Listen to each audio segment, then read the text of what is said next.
recebe, Pai, falou que somos filhos e nos encontrar é um prazer enorme. Então fique à vontade, tá bom? Quero convidar o nosso pastor para estar orando pela vida do pastor Lieberto.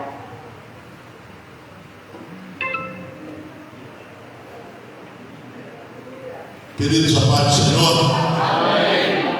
Querido Deus, em nome de Jesus, eu quero nesta manhã te louvar, adorar o teu nome por tua bondade a cada um de nós. Obrigado pelos teus servos que já estão aqui, aqueles que estão vindo e aqueles que não virão, Senhor. Que o Senhor te abençoe. O Senhor conhece o coração dos teus filhos e sabe o motivo, Senhor, que eles não virão. E aí é com o Senhor e eles. Mas o importante, ó Deus, que os teus filhos que estão aqui entenderam a necessidade de ouvir uma palavra de Deus nesta manhã, ó Deus, para caminharmos com as nossas famílias, Pai. Agora eu quero te pedir a tua bênção sobre a vida do pastor Lieberto, do nosso superintendente, que o Senhor continue abençoando o teu servo, como tem feito no caminhar dele, Pai. Eu tenho visto de perto, ó Deus, as maravilhas, os milagres que o Senhor tem feito na vida do teu servo, da família dele, e vai continuar fazendo, Senhor, porque essa família é comprometida com o teu reino, Pai. Fala conosco, em nome de Jesus. Amém, Senhor.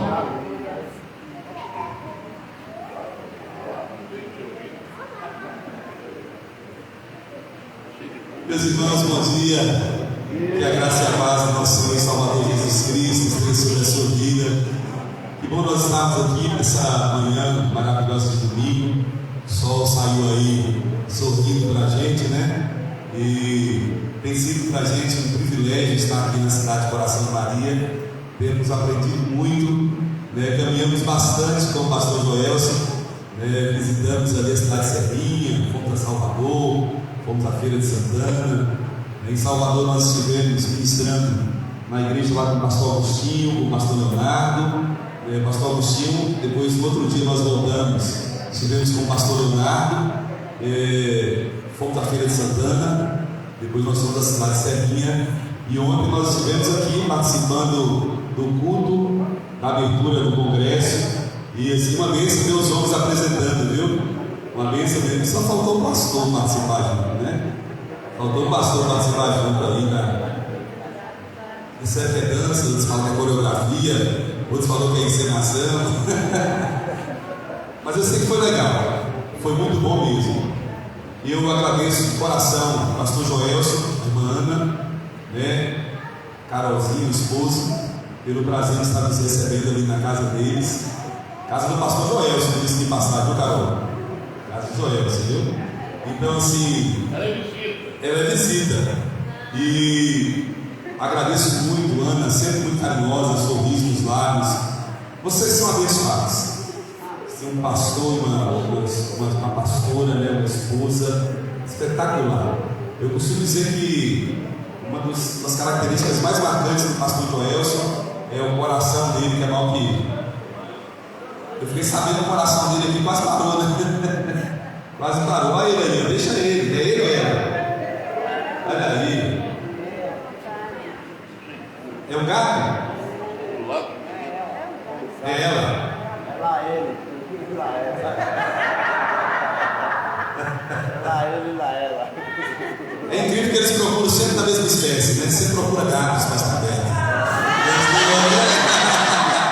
Vamos quebrar o gelo aqui para não ficar aquela coisa tão formal. Meus irmãos, eu estou muito feliz de estar aqui. Eu costumo dizer que aquele protocolo que a gente tenta construir às vezes, a gente precisa quebrar. Nós somos irmãos, somos amigos. Eu estou na casa de vocês, é um privilégio mesmo. E eu quero refletir com vocês sobre essa temática aí, em uma perspectiva. Eu quero depois, em uma outra oportunidade, porque hoje eu não quero adentrar nessa perspectiva. Estava até dialogando um pouco hoje na casa do pastor Joelson sobre a perspectiva da família no campo mais jurídico, que é uma área também que eu milito, né, o campo jurídico. E eu não quero tratar dessa perspectiva aqui hoje não, por mais que a gente talvez entre um pouquinho nela, mas eu quero só passar por ela e não ficar muito nela, porque é um tema muito mais abrangente é um leque muito mais abrangente, porque falar de família, hoje na nossa sociedade, é algo que às vezes se torna um tanto subjetivo, mas aí eu quero dizer para você que esse tema subjetivo, para nós cristãos, tem que ficar da porta para fora. Nós temos um pensamento, nós temos uma ideia, e eu quero adiantar para você, sem ser rude, sem ser radical, eu queria adiantar para você que nós, que somos cristãos, precisamos pensar como a palavra de Deus diz. A Bíblia fala assim, ó, tudo que é verdadeiro, tudo que é honesto, tudo que é o que mais? De boa fama. E o que mais? Que é justo. O que mais?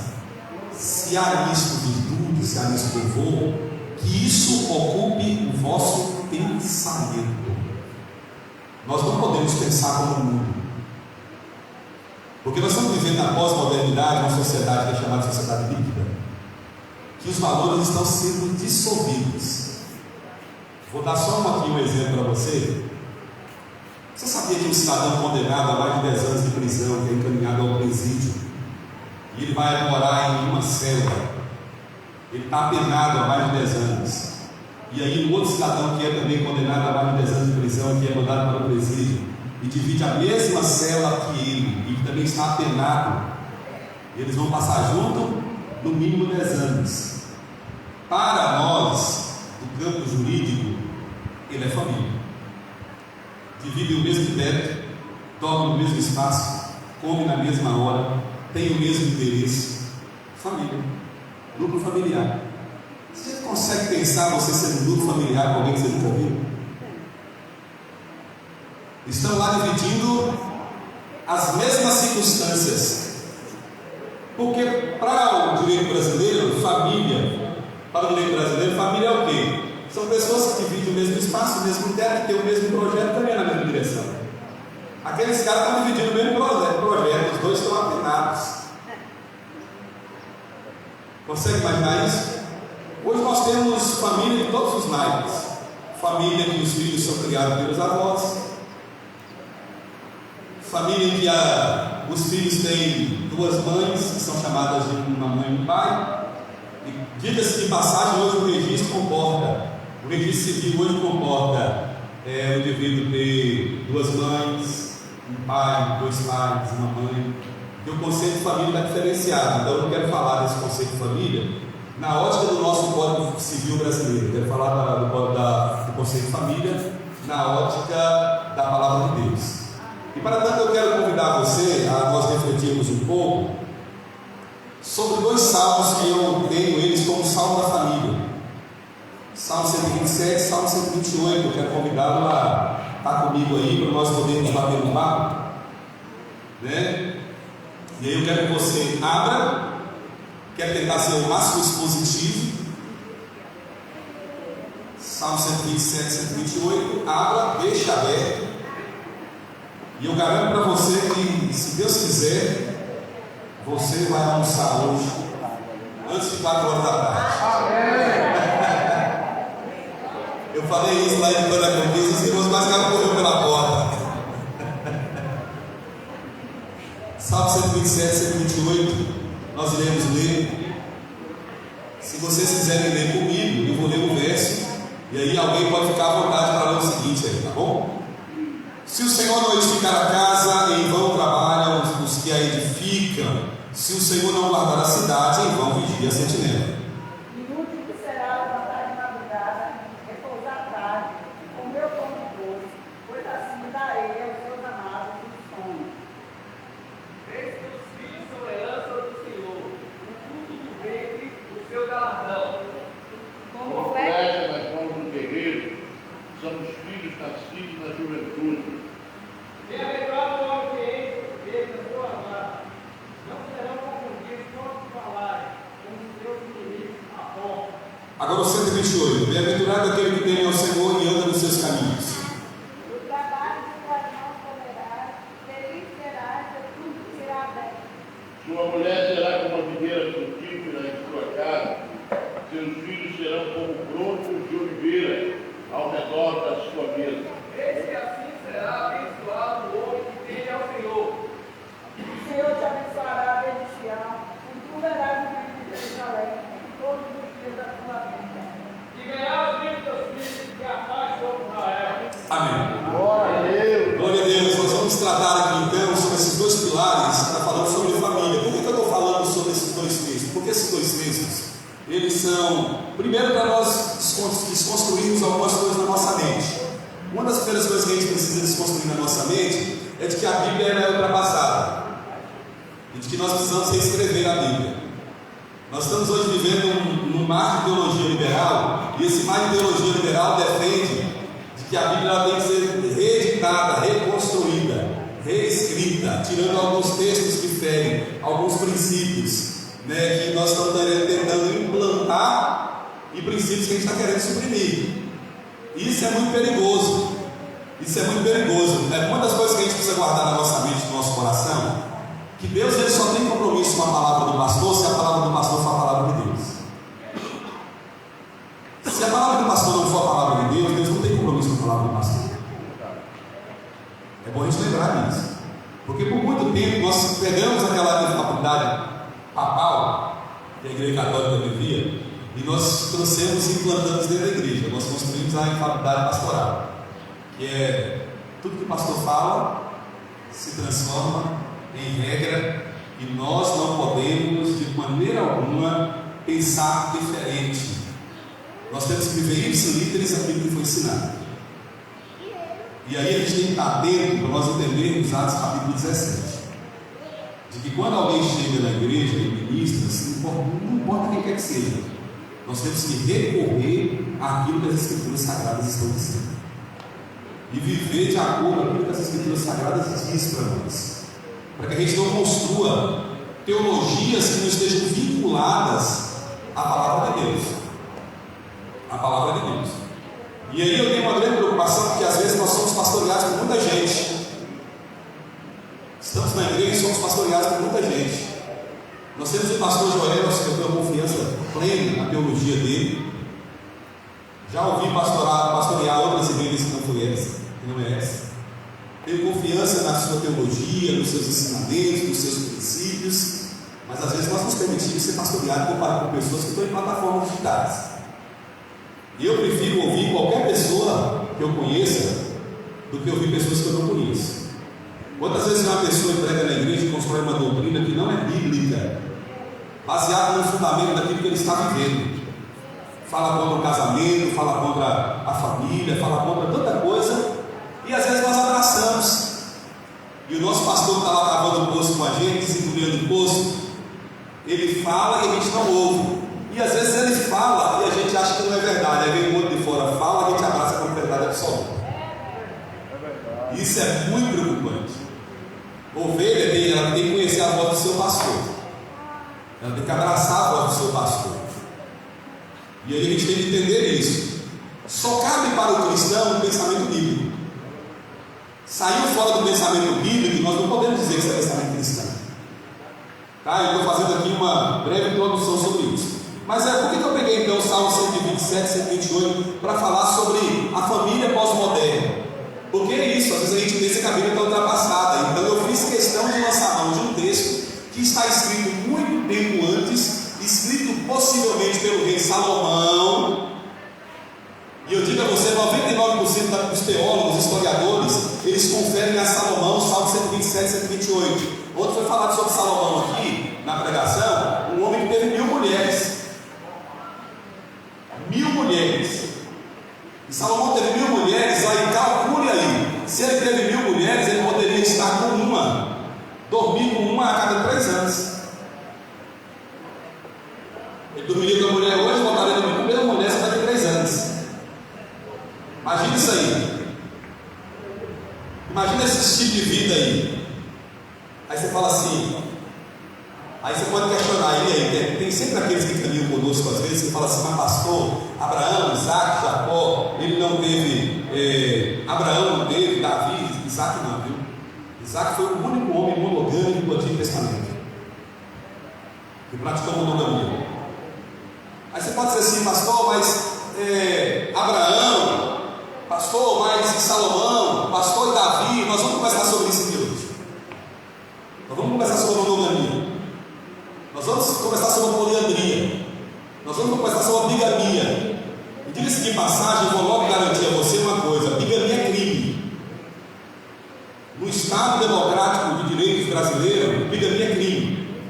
Ou seja, quando o cidadão vai casar, ele não lança o nome para casar hoje, casa amanhã, porque se lança num edital chamado proclames. O que é um proclame? Você dá entrada para o casamento e aí fica esperando esse edital caminhar, e o promotor de justiça ele vai então decretar o proclame e o juiz vai chancelar e você casa.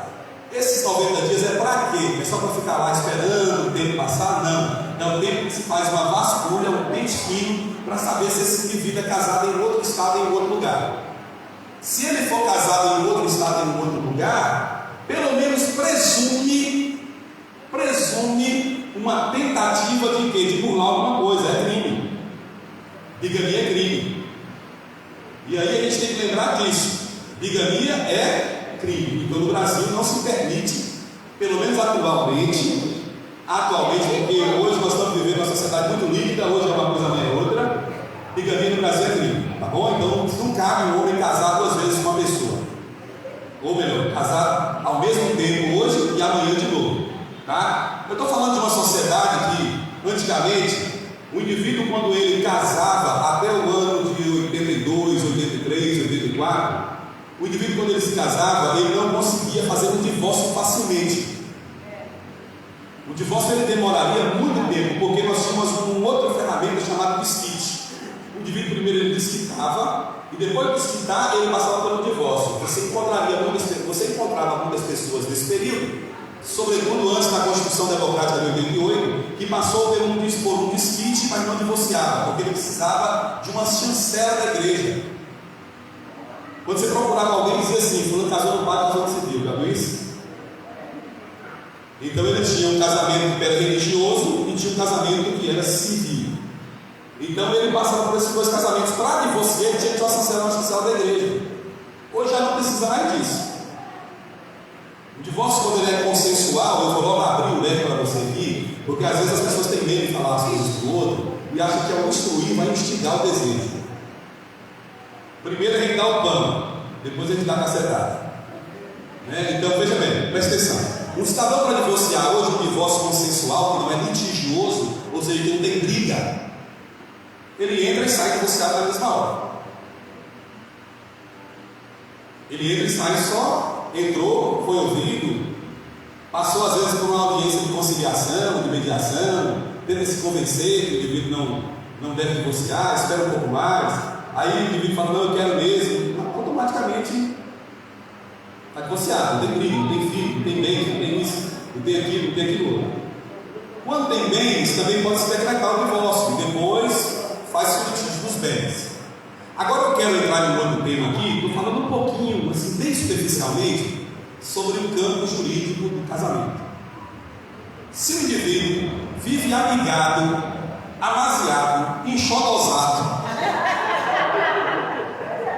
que é o que nós... Aqui não fala enxodosado não. Lá de Kiev, eu estou aprendendo coisas de Kiev. Eu não sou de Kiev, eu sou do extremo sul. Emancebado? Emancebado. Essa eu vou colocar no jogo. Empresta a caneta, tem que botar no dicionário. Emancebado. Queridos, então, o indivíduo que vive no que nós chamamos de união estável, e aí tem gente que fala bem assim: não, eu não quero me casar, eu vou entrar numa união estável, porque se eu entrar numa união estável, amanhã, se eu tiver que separar, eu não tenho problema. Já ouviu isso?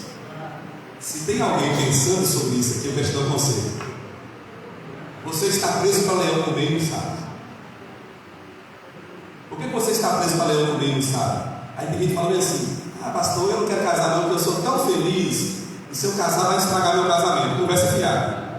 O indivíduo ele não quer casar porque ele está com medo de problemas futuros caso tenha um divórcio. Deixa eu explicar só uma coisinha para você. Se há alguém aqui com esse sentimento, eu quero te dar um conselho: se legitime com Deus, vai lá em casa, porque diante dos homens está legitimado com a pessoa. Estou legitimado como pastor. Olha só, nós existem hoje 3 formas de se casar: separação total de bens, comunhão parcial de bens e comunhão total de bens. Quando você vai casar, o juiz lhe pergunta, o oficial, quem quer que seja a pessoa que está fora, pergunta: Qual o regime que você quer se casar? Aí você fala, se você não falar, ele vai colocar lá comunhão parcial de bens. O que isso quer dizer, pastor? Isso quer dizer que a partir daquele dia que você casou, que o juiz disse sim para você, que você disse sim para o seu cônjuge, e o juiz chancelou seu casamento. Se você comprou um gatinho desse, ao separar, até o gato tem que partir pela divisão. Ah, não tinha nada, pastor. Começamos a conviver junto na casa, nós nos casamos, compramos um carro, uma casa, vai para o divórcio? Aí então nós vamos fazer a partilha dos bens. Sim, mas eu vivo em uma união estável. Você vive em união estável? Pronto, você vive em união estável. Na presença de duas testemunhas, de que você de fato vive em união estável, sem ter filhos. Ao ter filhos, os próprios filhos servem como testemunha, tá? A certidão do filho serve como testemunha. Chegou na presença de duas testemunhas, tudo que você construiu com aquela pessoa, infelizmente ou felizmente, eu trato como felizmente, tem que ser partilhado da mesma maneira do litígio do casamento chancelado em juízo. Ok? Deu para entender aí? Então, se houver te pega, então ande. Ande. Não corra, né? E nem fique. Ande. Na cabeça de sua vida. Se tem alguém pensando assim, na cabeça de sua vida. Porque viveu com a pessoa, morou no mesmo teto, separou, requer partilha. Ok? Estou colocando isso aqui para a gente ser bem claro, porque tem gente que às vezes fica falando. Ah, eu vivo com uma pessoa, amanhã eu vou embora, ela se vira para lá. Não se vira para lá, não. Filho. Nós estamos na sociedade hoje, assim, fala em partilha, por exemplo, de filhos. Partilha de filhos, ou seja, guarda compartilhada, antigamente se atribuía a mulher, hoje se atribui a qualquer um dos dois. Tá? Há uma outra questão, antigamente dava-se pensão à mulher, hoje pode se dar pensão também ao homem. Depende do estado que cada um vive. Então, meu irmão, eu estou falando superficialmente sobre isso, justamente para que a gente desconstrua aquela ideia de que, não vou me casar não, se eu casar é problema. Tá? Quer viver com a mulher, querido? Quer viver com o marido, querido? Casa. Ou então, fique solteiro. Mas veja bem, deixando o texto aberto, eu queria que você abrisse comigo Gênesis capítulo 2, verso 24. Leia para mim, por favor. Por que eu vou te remeter a Gênesis capítulo 2, verso 24? Porque, veja bem, todo o texto bíblico, olha aqui para mim, quando você abre. Todo o texto bíblico ele tem que ser interpretado dentro de 5 vertentes. Um texto bíblico, para ele ter uma interpretação exegética sadia, ele tem que ser interpretado dentro de 5 vertentes: cultural, filosófica, religiosa, histórica e geográfica. Você entendeu? Não tem como fazer uma interpretação sadia de um texto bíblico se nós passarmos por esses caminhos. São caminhos chamados caminhos principiológicos interpretativos. Que é isso, pastor? É isso mesmo. Então você vai entender que tem gente tentando criar doutrina com texto isolado. Tem gente tentando construir doutrina com base sem fundamento. E aí nós vamos caminhar, por exemplo, em alguns detalhes aqui que são extremamente importantes. O primeiro que eu estou te chamando para nós lermos Gênesis, para nós entendermos que antes da existência do Estado, a família existia. A família é a sociedade mais antiga da Terra.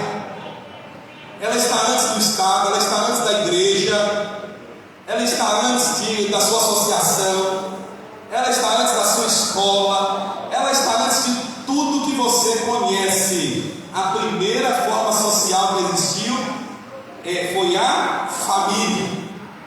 Deus fez o homem, viu que o homem não podia estar sozinho, faz uma adjuntora, e aí nós vamos para a raiz da palavra. Qual o significado da expressão adjuntora? Olha para mim aqui. Adjuntora significa companheira, inseparável e insubstituível. Casou, parceiro, já era companheira inseparável e insubstituível. O casamento antiga da terra. Diga-se de passagem. Segundo, o casamento não fui eu que criei, não foi a igreja metodista wesleyana, não foi a igreja romana, não foi nenhuma igreja. O casamento é anterior à igreja, anterior ao judaísmo, anterior ao islamismo, anterior ao budismo, anterior ao Estado Democrático de Direito, anterior à Constituição Federal de 82, anterior a tudo isso. O casamento ele é primaz. Vamos lá para Gênesis 2:24. Quem abriu, lê para mim. Portanto, deixará o varão seu pai e sua mãe, e apegar-se-á sua mulher, que serão ambos uma só carne. Eu fico perguntando para mim por que eles falam, pastor Joel. Deixará quem? Não, mas aí a Bíblia fala assim, peraí, vamos lá. Portanto, deixará o homem. O varão é o homem. Por que a Bíblia não fala a mulher? Já pensou sobre isso? A Bíblia poderia dizer assim, portanto, deixará a mulher seu pai. Sua mãe não dirá, né, Carolzinha? Portanto, deixará a Carolzinha, a Ana e o Elson, e não dirá, sua esposa será uma pessoa sua carne. A Bíblia fala o contrário. E aí, querida, é que nós vamos ter que abrir os nossos olhos para isso. Nós, como homens, vamos ter que entender que a gente tem que tomar a decisão, o sacerdócio, o ato de deixar. Aí, Carol, eu quero falar sobre uma coisa: o ato de deixar não é abandonar. Eu estava rindo lá com a Carol hoje, ela falou: sou sua família, sou sua família, Joel, você é meu parente. Você é minha família, você é meu parente. E a gente tem que entender uma coisa, irmão, ó. Vamos lá, a gente vai caminhar bem devagarinho. Portanto, deixará o homem, seu pai e sua mãe, unirá a sua esposa, e serão ambos o quê? Uma só carne. Ó, vamos lá, vamos por parte. Deixará o homem. Na cultura judaica, um homem, Jesus certa feita encontrou uma pessoa e falou: segue. E ele olhou para Jesus e falou assim: deixe-me sepultar quem? Meu pai e minha mãe. Jesus falou: deixa os mortos sepultar os mortos. Presta atenção no que eu vou te falar. Não havia um velório na casa daquele cara. Não tinha um velório lá. Aí nós passamos pela vertente cultural interpretativa do texto. O judeu só podia deixar a sua casa se ele fosse o filho mais velho, depois da morte do pai e da mãe. Ok? Filho mais velho tinha que ficar em casa. O outro poderia casar e ir embora. Pela ordem, filha mais velha tinha que casar primeiro. Por isso Labão danou Jacó. É cultura. É cultura. Então veja bem, nós vamos trabalhar dentro da vertente de cultura, mas a Bíblia está acima da cultura. Presta atenção no que eu estou falando. Então uma mulher, ela deixava o pai e a mãe e ia ao marido. E ela era adotada por aquela outra família como filha. Ok? Você tem uma filha mulher, sua filha casava, ela era adotada por outra família como filha. Observe que quando Isaac casa com a mulher dele, quem foi a mulher de Isaac mesmo, irmão? Hein? Foi Rabeca? Foi Rebeca? Foi quem? Raquel? Foi quem? Rebeca. Ele se casa com ela, o que acontece com ela? Ela deixa a casa de Labão e ela vai com Damasceno e Eliezer. Eu estou falando aqui para quem conhece a Bíblia. Ela vai com Damasceno e Eliezer e ela se encontra com ele, e a partir dali ela se casa com ele, e ela vai ter o primeiro contato com ele na tenda da mãe dele. Ok? Você pode ler a Bíblia, está lá escrito. Ela tem o primeiro contato com ele na tenda da mãe dele, porque a mulher é quem deixava. Só que o deixar bíblico aqui não é o deixar geográfico e físico, é o deixar emocional. Porque essa história do pai ligar, do homem ligar para mandar a mulher tomar conta da casa, é por isso que a Bíblia está falando: deixará o homem seu pai e sua mãe, e unirá sua esposa, e ambos serão uma só carne. Nós precisamos trazer para nós a responsabilidade como homem, primeiro. Segunda coisa que a Bíblia nos ensina: esse deixar não é geográfico, esse deixar é emocional, esse deixar é financeiro, esse deixar é uma dependência. A partir do momento que você se casa, quem casa quer casa, você precisa manter a casa, para mantenedor. Esse negócio de você ficar ligando para o outro, falando: paga minha conta de luz. Você tá, como pode pagar a conta de luz? Não casa, sujeito. Fala dele. Não é casado. Vai trabalhar no posto de gasolina. Hoje ele está mandado comigo aqui.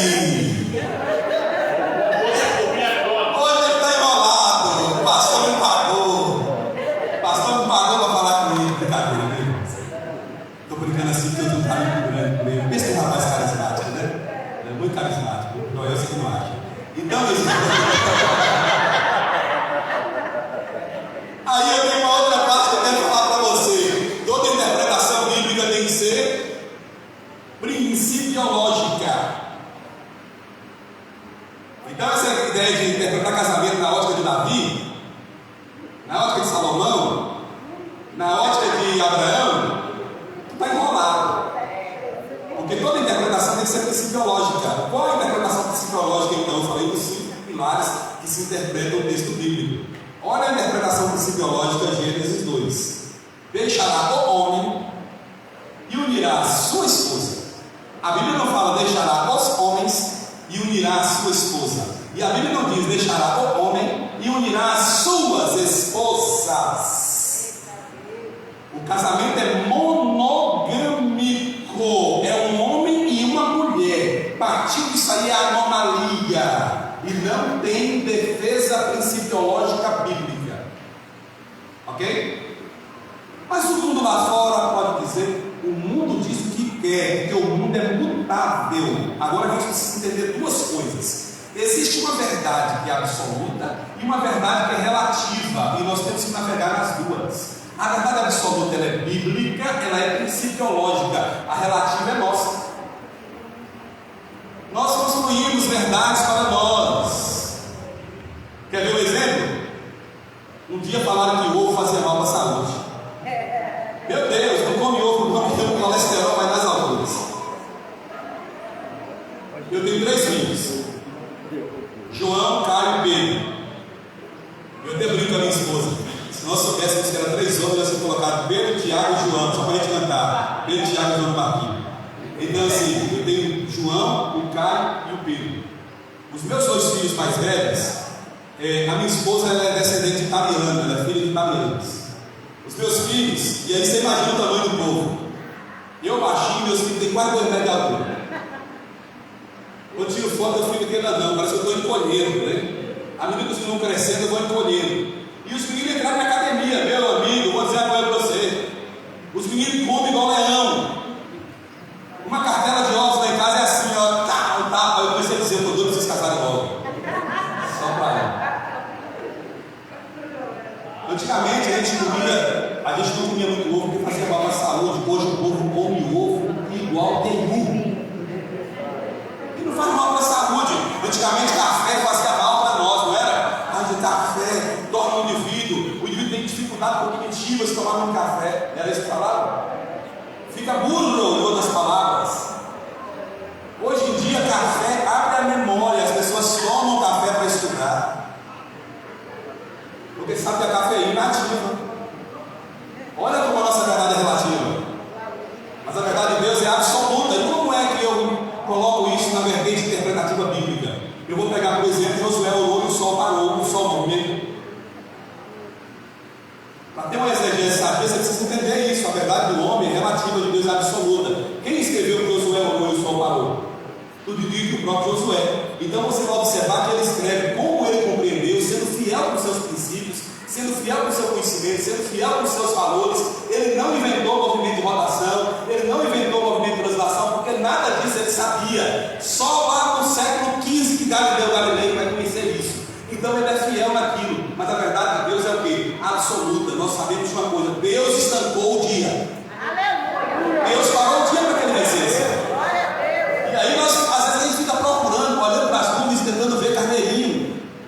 A Bíblia errou aqui. Seja Deus verdadeiro e todo homem mentiroso. Casamento é monogâmico, está escrito aqui, um homem e uma mulher. E tem um outro detalhe que o mundo pode falar ao contrário, mas nós da igreja temos que falar nesta pegada. Casamento é heterossexual. A Bíblia fala assim: deixará o homem e unirá uma. Não há ciência que procrie 2 homens, não há ciência que procrie 2 mulheres. E nós precisamos entender isso. Nós, como igreja, não podemos romper com o princípio. Romper com o princípio é atrair maldição. Porque Deus, Ele é Deus de princípios, nós precisamos entender isso. Eu não posso ter um discurso diferente na minha boca e dizer que sou cristão. Não posso. Está na Bíblia, irmão. Pode te chocar. Você pode ser defensor de causas. Você pode ser defensor disso, daquilo, mas está na Bíblia. Você não pode falar como princípio da palavra de Deus. Casamento é monogâmico, casamento é heterossexual. Deus não fez Adão e Joãozão. Nem fez Eva, não fez Adão e Eva, né? Fez Adão e Eva. Não fez Adão e Eva. E isso é muito claro, nós precisamos ter essa relação clara. Nós precisamos ser apologetas da palavra de Deus. Porque nós estamos vivendo um tempo hoje, e aí tem um detalhe que eu quero chamar a atenção dos irmãos. Prestem atenção. Eu não estou falando isso para que nós, como igreja, sejamos exclusivistas. A igreja ela é acolhedora. Se chega qualquer pessoa aqui na igreja, independente da sua opção sexual, nós, como igreja, temos que ser acolhedores. Mas a igreja não é inclusivista. A pessoa ela pode vir no culto, tem que ser tratada sem preconceito, tem que ser amado, tem que ser respeitado. Agora, a igreja ela não é inclusivista a ponto de dizer, a partir de agora, no louvor, tu prega, tu faz isso, tu faz aquilo, tu faz aquilo. Porque a igreja, se tem uma coisa que a igreja defende, é santidade dentro do princípio da palavra de Deus. Ok? E para quem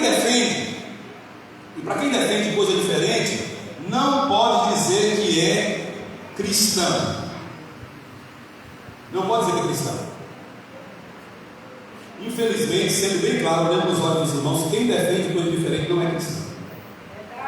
Não é. Porque o casamento, a base do casamento é a base principiológica. Tá bom? Aí você vai dizer assim, pô pastor, lá em Eclesiastes 7:28, abre aí Eclesiastes 7:28. Vou falar sobre o escritor aqui do Salmo 125 e 126. 127 e 128. Eclesiastes 7:8, o que está escrito aí? Melhor muitas coisas que eu considero, melhor é o momento do meu altíssimo coração. Eclesiastes 7:28? É, 7:28. Porém, ainda não achei um homem entre 1000, achei eu, mas uma mulher entre todas estas não achei. Como é que é isso aí, irmão? A mulher de novo, a qual ainda busca a minha alma, porém ainda não achei. Um homem entre 1000 achei eu, mas uma mulher entre todas estas não achei. Quem escreveu esse texto? Falou que o pastor não é uma mulher. Ele disse que um homem, quantas mulheres ele teve? 1000. Ele falou entre os homens, eu achei, eu procurei 1000 e achei eu. Entre as mulheres eu procurei, eu achei? Nenhuma. Cara, isso quer dizer que nenhuma mulher presta. Estou certo? Eu estou certo? Não, eu não estou certo. Eu não estou certo. Sabe por que Salomão, ele escreve isso aí falando, e aí eu quero dizer uma coisa para você aqui, ó, presta atenção, vamos nos contextualizar no tempo. O Salmo 127 e 128 foram escritos no fim da vida de Salomão. Tá? Eclesiastes aí, o livro de Eclesiastes, ele cita o momento que ele está vivendo. Eu procurei um homem, procurei uma mulher. Por que ele fala que não achou mulher nenhuma? Porque quem quer ter muita coisa no coração não tem nada. Esse texto não fala da mulher. Esse texto fala da frustração dele. Esse texto não está falando da pessoa da mulher, está falando da pessoa do escritor. Está falando da frustração dele. O coração do homem não foi feito para ter mais de uma mulher. E nem o coração da mulher foi feito para ter mais de um homem. Vai incorrer nessa frustração. Porque quem tem 2, 3 não tem nenhuma. Quem tem 2, 3 não tem nenhum. Nosso coração, querido, foi preparado. Só foi colocado uma cadeira. Só uma. A minha esposa trabalha no ramo das adoções. A minha esposa, vocês conheceram minha esposa? Eu até brinco e falo que ela, quanto à escola dominical, ela é ministra melhor que eu, porque ela é professora de carteirinha. A minha esposa foi tutora da Universidade Federal do Ouro Preto, onde ela se formou em pedagogia, sofredora igual ali. Sofredora igual a irmã ali. Então veja bem, ela se formou em pedagogia e ela mestrou nesse mesmo campo. Buscou vários campos dentro da psicopedagogia, a docência do ensino superior, buscou a psicologia aberta à distância, ou melhor, a pedagogia aberta à distância. E ela, quando chegou, ela não se encontrou. O que ela fez? Ela foi para a área da saúde emocional, psicologia. E hoje ela trabalha com pessoas, com casais às vezes, pessoas que, porque às vezes se deram aquela pulada de cerca, elas têm traumas emocionais profundos. Às vezes a pessoa nem consegue se perdoar. E vai na igreja, ouve a palavra, se emociona, chora, mas não consegue se perdoar. Arranhões profundos, que precisam de tratamento, precisa de acompanhamento, precisa de ajuda. Tá? Mas aqui, voltando para o texto, você observa que o Eclesiastes 7:28 não está falando do caráter da mulher. Eclesiastes 7:28 está falando do caráter de Salomão. Que ele procura muita gente e não encontra ninguém. Porque quem vive de galho em galho, e tem aquele velho ditado, né? Salomão sempre olhava para a grama do outro e achava que a grama do outro era mais verde. O mal aí do ser humano é pensar assim: o filho do outro é melhor do que o meu, a mulher do outro é melhor do que a minha, o marido do outro é melhor do que o meu. E aí você vai descobrir que, ó, peraltice todo menino tem. Sabe? Vou abrir um jogo aqui com você, olhando nos seus olhos, talvez a linguagem você entenda melhor. Menstruação toda mulher tem, TPM toda mulher tem, fadiga todo homem tem. Fadiga, às vezes você está fatigado com alguma coisa, está agoniado, está precisando cumprir um compromisso, está vivendo amanhã antes de viver hoje. Normal. O homem é. Sim, meu irmão. Menopausa. E aí eu quero dar um outro dado para você, meu irmão. A mulher sempre sofre de menopausa. Você sabia que descobriram que o homem também? Andropausa. Calor excessivo pode ser andropausa.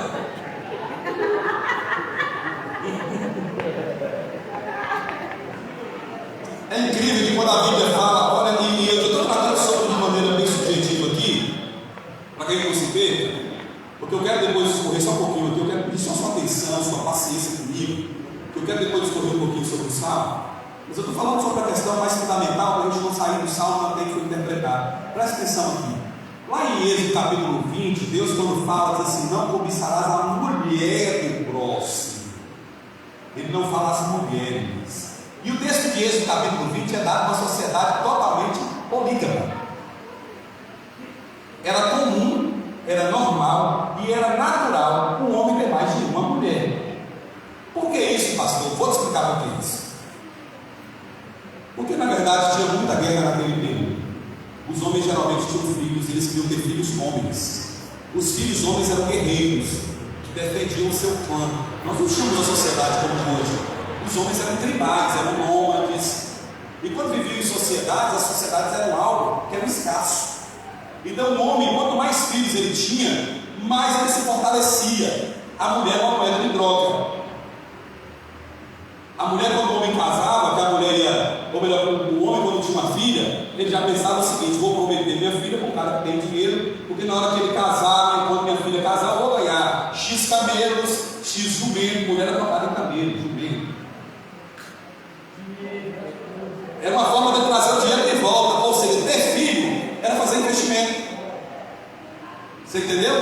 Ter filho era fazer investimento. Como é que é fazer investimento? Se eu tenho vários meninos, mais eles vão trabalhar no campo, mais eles vão me ajudar a cuidar do gado, mais eles vão me ajudar para que eu possa, na hora da batalha, ir para a guerra. E se eu tiver menina, eu vou trocar elas na hora que elas casarem. Entendeu o sentimento da sociedade naquela época? Eu não vou falar que era mais bonito ou mais feio, porque cada um sabe a dor e a delícia de ser o quê? Ok? Então não lançarei juízo famoso sobre isso. Mas quando se trata de Êxodo capítulo 20, Deus está falando: não cobiçarás a mulher. Ou seja, Ele está falando das mulheres. Porque casamento é monogâmico, dentro do princípio divino. Pastor, mas Abraão teve Agar, errou feio. Porque Agar produziu um cidadão chamado Ismael, que até hoje produz uma guerra no Oriente Médio. 4.000 anos depois falar. Porque existe ex-mulher. Grava isso para você. Mas não existe ex-filho. Abraão mandou Agar embora. Mas Ismael ficou. Ficou, pastor? Ficou. Não, mas ele não foi embora com Agar? Sim, geograficamente ele foi embora com Agar. Geograficamente ele foi embora com Agar. Mas emocionalmente ele ficou. Ele ficou. Ok, gente? Então o Senhor nos ensina isso. Primeiro, casamento é monogâmico e nós não podemos fugir disso. Pastor, mas você está falando só do Antigo Testamento? E no Novo, nós estamos no período da graça. Não transforme a graça em desgraça. Quer ver um exemplo claro? Palavra de Jesus, Gênesis capítulo 19, ou melhor, Mateus capítulo 19, verso número 3.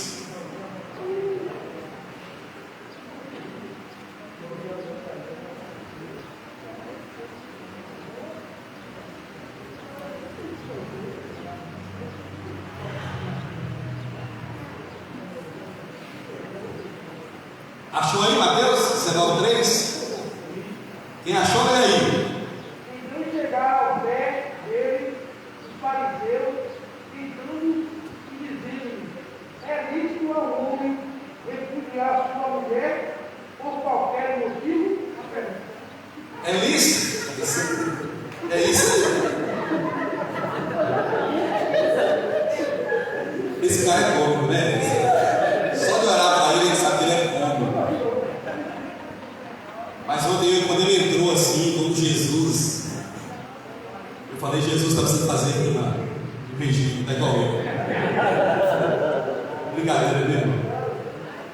Os fariseus chegam para Jesus. Qual a intenção do coração dos fariseus nesse texto? Tentar Jesus. E aí ele pergunta o seguinte: puxa, mas na lei mosaica permite-se que o homem case com mais de uma mulher. Por que o homem casava com mais de uma mulher? Porque nós vivíamos em estado de guerra. Quem morria na guerra? E as mulheres como é que ficavam? Tinha INSS, INAMS, aposentadoria, pensão por morte? Não tinha. A mulher então ficava desamparada. Quando tinha filhos, ela tinha dois caminhos. Ela era sustentada pelos filhos. Se ela não fosse sustentada pelos filhos, os filhos fossem pequenos, ela poderia vender o filho na feira. Duro, né? Mas é fato. Ela poderia vender o filho. E uma outra vertente que a mulher poderia fazer, sabe o que era? Prostituir. E aí ela se matou. Por isso que tinha muita prostituta naquela época. O Estado não cuidava das pessoas. E aí que nós precisamos nos transportar na cultura de um povo para entender a Bíblia. Um Estado, quando tinha alguém com um problema, precisando, necessitando, o Estado não estava presente. Quem tinha que estar presente era a igreja. Era o templo. Salomão na época.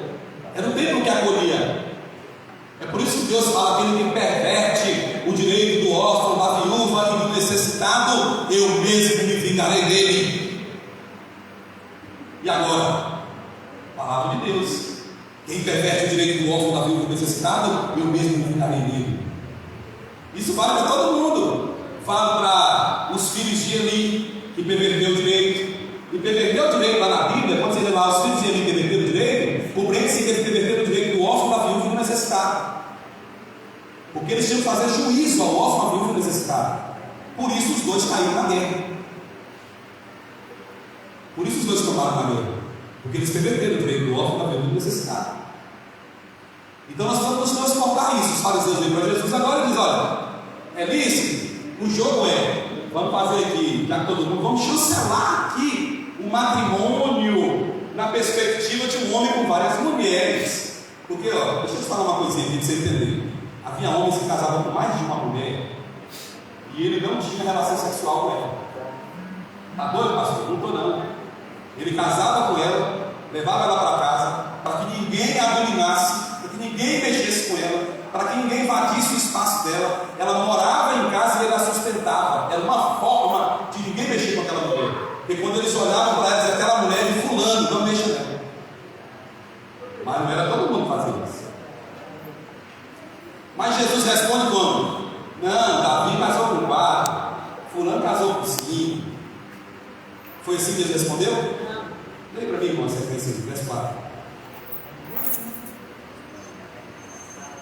Verso 4. Deixa eu acelerar. Eu falo demais, e aí é problema. Verso 4. Ele, porém, respondendo, disse: não tenho dito que no princípio o Criador os fez Marcos e Para um pouquinho. Não tendes lido que no princípio, para onde Jesus remete? Questão principiológica. Você não pode interpretar um texto bíblico sem a questão principiológica. Para onde Jesus mandou os fariseus irem? Gênesis capítulo 2. Vocês não estão entendendo no princípio Deus fez macho e fêmea? Monogâmico? Heterossexual? E disse: deixará o homem seu pai e sua mãe e virar sua esposa? Jesus não defendeu a bigamia. Jesus não defendeu a poliandria. Jesus defendeu o casamento de Gênesis capítulo 2. Bem claro. Bem claro. Quem pensa diferente não está pensando no princípio bíblico. Pastor, mas Davi teve várias mulheres. Você já observou a família de Davi? Já observou? Sabe que Davi é chamado de homem segundo o coração de Deus? Sabe?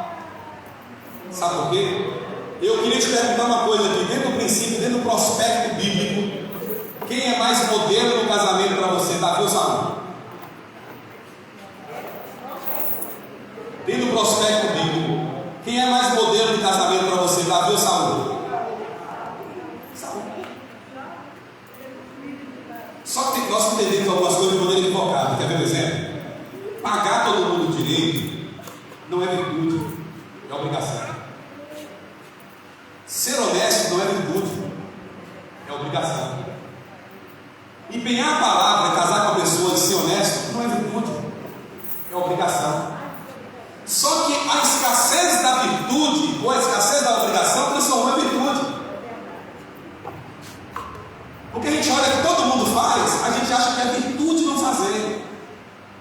E não é virtude, é obrigação. Não sei se você está entendendo. Está conseguindo entender aí? Não é virtude, gente, é obrigação. Davi, cara, teve várias mulheres, ele ganhou o mundo, mas ele perdeu a família. O filho de Davi, Absalão tentou matá-lo. Um filho de Davi teve uma relação sexual com a própria filha. Um filho de Davi matou outro filho. Às vezes nós nos ocupamos com tantas batalhas, irmãos, esquecendo a nossa família. Agora vamos para o filho de Saul. Jonathan morreu pelo pai. Só que ainda vamos colocar as coisas nos devidos lugares agora. O fato de Davi ter sido fracassado na família não significa que ele não é um homem de Deus. Porque a Bíblia o chama de um homem segundo o coração de Deus, dado o arrependimento de Davi. E Saul, e aí eu volto a dizer para você, ter uma família bonita ali, ser casado com uma só mulher, tal, eu não estou defendendo o pecado, escuta aqui, vou botar as coisas nos devidos lugares. Não transforma o homem num herdeiro do céu. Comprar e pagar não transforma o homem num herdeiro do céu. Isso é obrigação de todo homem. O que a gente precisa é um assunto mais filosófico a entender. Por que mais filosófico a entender, pastor? O que leva o homem para o céu? Jesus Cristo. O homem pode ter tudo, se ele não ter Jesus, ele vai para o inferno.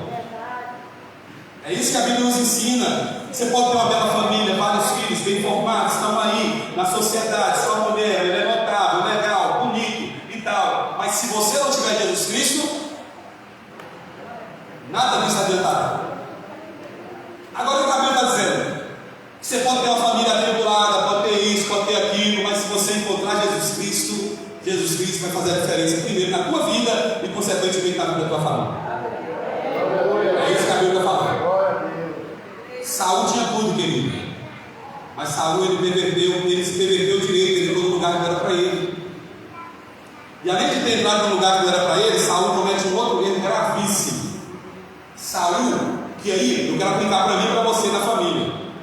Saul amava mais as coisas do que as pessoas. E nós precisamos botar as coisas nos seus devidos lugares. Quer ver um exemplo claro? Às vezes nós queremos muito ter uma casa linda e para isso nós sacrificamos o nosso casamento. Às vezes nós queremos ter um carro no ano e para isso nós sacrificamos o nosso casamento. Está errado. Ao invés de você comprar um carro Corolla 2023, compre um Polo, compre um Golzinho e esteja bem com a sua família. Porque é melhor ser do que ter, e saúde é descer. Davi, quando pecou com Betseba, que o profeta Natan visitou, o que Davi falou? Senhor, tira de mim o rei, tira de mim tudo. Eu sou um miserável pecador, tira de mim o rei, tira de mim tudo. Agora restitui em mim a alegria da sua salvação. Olha o pensamento do cara, da rei de Israel, e ele disse: pode tirar tudo, Senhor. Eu quero a alegria da sua salvação. Saúl, me mata, mas eu guardo o trono. Eu morro, mas não nesse lugar. Porque ele amava mais o trono do que tudo. E por mais que a gente olhe os filhos de Saúl morrendo por ele, Saúl foi um irresponsável. E isso vale para mim e para você. Quantas vezes nós colocamos os nossos filhos em risco iminente por causa da nossa megalomania? Saúl foi para uma guerra perdida e levou os filhos para a morte. E nós às vezes precisamos saber fazer a leitura do que nós estamos entrando. E nós dizemos: nós não vamos fazer isso, nós vamos acabar com nossos filhos, nós vamos acabar com nossa família. Eu não vou entrar nisso. Saúl foi irresponsável. Não, eu vou lá agora no banco, pegar 3 milhões emprestado, porque eu vou colocar um grande negócio. Eu vou abrir um shopping no Coração de Maria. Vem cá, Coração de Maria tem cultura de shopping. Você botar um shopping aqui, o cara vai comprar no seu shopping, vai comprar na venda do Setiano. Você vai quebrar, parceiro. Você vai enrolar e vai colocar seu casamento à prova, seus filhos à prova, sua mulher à prova, todo mundo à prova, por causa da irresponsabilidade que está na tua mente para terminar essa questão. Ok? Para o texto que a gente vai dar rápido. 27. Nós vamos para o Salmo 127. Se o Senhor não edificar a casa, em vão trabalhos que edificam. Se o Senhor não guardar a cidade, em vão vigia a sentinela. Ó, irmão, escuta aqui, guarda para você aqui. A Bíblia não está falando de casa, parede. Quem casa quer casa. A Bíblia está falando aqui de lar. A palavra que se traduz como lar. Se o Senhor não edificar o lar, em vão trabalha aqueles que edificam.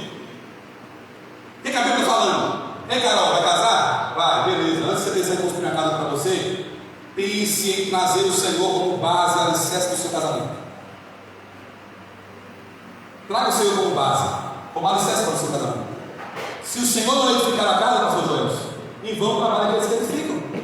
Porque às vezes a gente quer trazer muita metodologia para o nosso casamento, que a gente não esquece de trazer Deus. A gente traz tanta coisa, irmão. A gente inventa tanto jeito para apimentar a relação, para fazer isso, fazer aquilo, mas a gente não se esquece. A gente se esquece de trazer Deus para o casamento.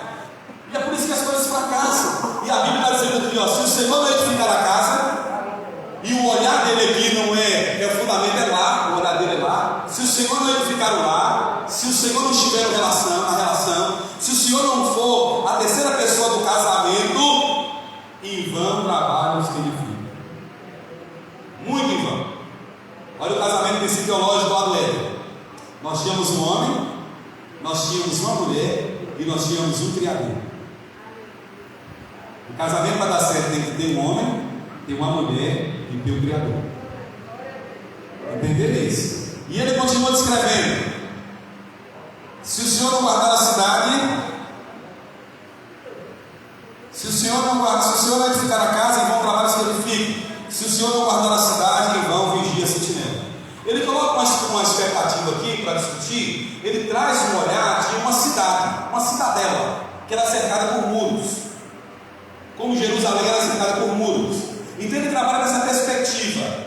De que adianta você gerar um grande planejamento, colocar vigias em todo lugar, se Deus não tiver no seu planejamento? E ele aqui não está falando contra o planejamento, não. O planejar é correto, viu, irmãos? Só que o nosso planejamento tem que ser levado cativo ao Senhor. Ok? Não é errado a família sonhar, não é errado a família querer construir uma casa boa, não é errado a família querer ter um carro bom, não é errado a família planejar umas férias, não é errado a família querer planejar filhos. Você quer ver um exemplo? Claro, eu vou dar minha vida para você como exemplo. Eu me casei e nós tomamos uma decisão. Nós vamos ficar sem televisão em casa um ano. Nós vamos conversar. E nós ficamos um ano sem televisão, conversando. Não tinha dinheiro para nada, querido. Hoje em dia as pessoas vão para a rua, gastam dinheiro à vontade. Eu não tinha dinheiro para nada. Eu sentava na pracinha com a minha esposa, minha cidade, a internet é essa aqui, ó. Coração de Maria, uma cidade pequena. Eu ia para a pracinha e ficava sentado com a minha esposa, só nós dois namorando lá. E o povo passando e olhando. Tem coisa melhor que namorar? E depois de casado, melhor? Namorava na pracinha, saía de mãos dadas, ia brincar. Tinha, sabe o que? Uma bicicleta. Eu pedalando e a mulher no campo. Era desse jeito. E nós planejamos, vamos ter filho depois de 4 anos. Como eu disse para vocês, minha esposa ela é filha de italianos. Nós fomos nos Estados Unidos. E eu fui trabalhar numa igreja nossa lá. E eu passei nos Estados Unidos um bom tempo. Eu fiquei de 97 a 2002 nos Estados Unidos. Lá nós trabalhamos, construímos uma vida. Contei aqui um pouco com o pastor Joelson.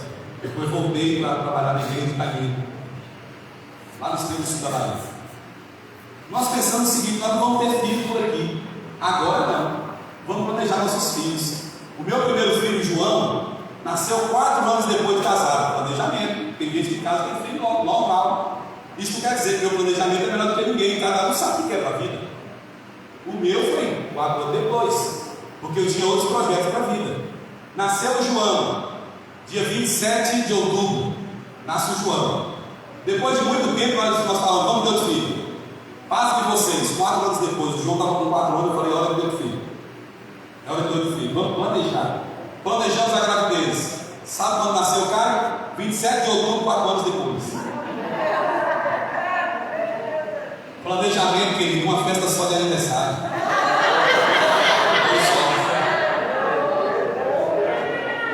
Dois presentes, mas tudo igual. Planejamento. Só que aí tem um detalhe. Dentro do planejamento existe uma ferramenta chamada variável. O que é variável? É aquilo que você não consegue. E nós falamos assim: quando eu casei com minha mulher, ela falou: minha família é pequena, eu gostaria de ter pelo menos 3 filhos. É isso, mulher. Tivemos 2, meu irmão. E lá vamos nós, seguindo a vida, os meninos crescendo. Quando o Caio completou 10 anos de idade, sem planejar, sem pensar, sem vacilar, ou vacilando, a mulher apareceu grávida de novo. E veio o Pedro. Não foi planejado, não foi pensado, não foi nada disso. O Pedro nasceu prematuro, num momento de muita peleja, de muita dificuldade. Gente, o Pedro é um amor, extremamente apegado. Às vezes a gente fala assim: aqui eu não queria ter esse filho. Cara, filho, herança é bênção de Deus. Pedro é um amor na minha vida, ele é apegado, ele manda mensagem para mim chorando: pai, quando é que tu vem? Vem logo, com saudade de você, cara.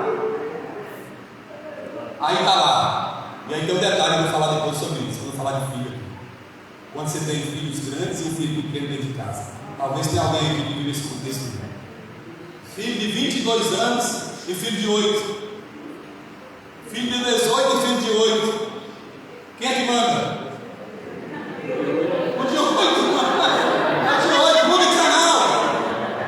Muda o canal, eu quero assistir desenho. E os meninos, não, eu tô vendo filme, eu quero assistir desenho. Aí ele fala assim, aí os meninos falam: e aí, pai? Sabe como é que é a coração do pai, né? Aí eu vou te falar uma coisa aqui. Você tem filho, depois de uma certa idade, o sentimento é de amor. Muda o canal, põe no desenho. Aí eu falo assim: querido, pelo amor de Deus, vocês são maduros. Me ajuda, você fica fazendo barulho, eu não estou aguentando. O canal muda, ele que muda. Aí sabe o que acontece? Cada um tem seu espaço. Sabe por que eu estou falando isso? Porque a gente pensa que a família, às vezes, é o ambiente de você educar perfeitamente.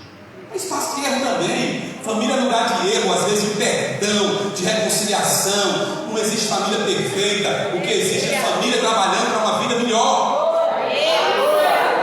É que a minha família é pior que a de fulano. Não, querido, essa família é a família que Deus te deu. É na bênção.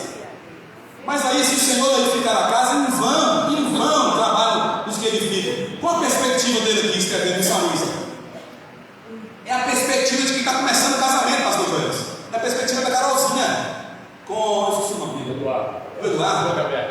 Boca aberta.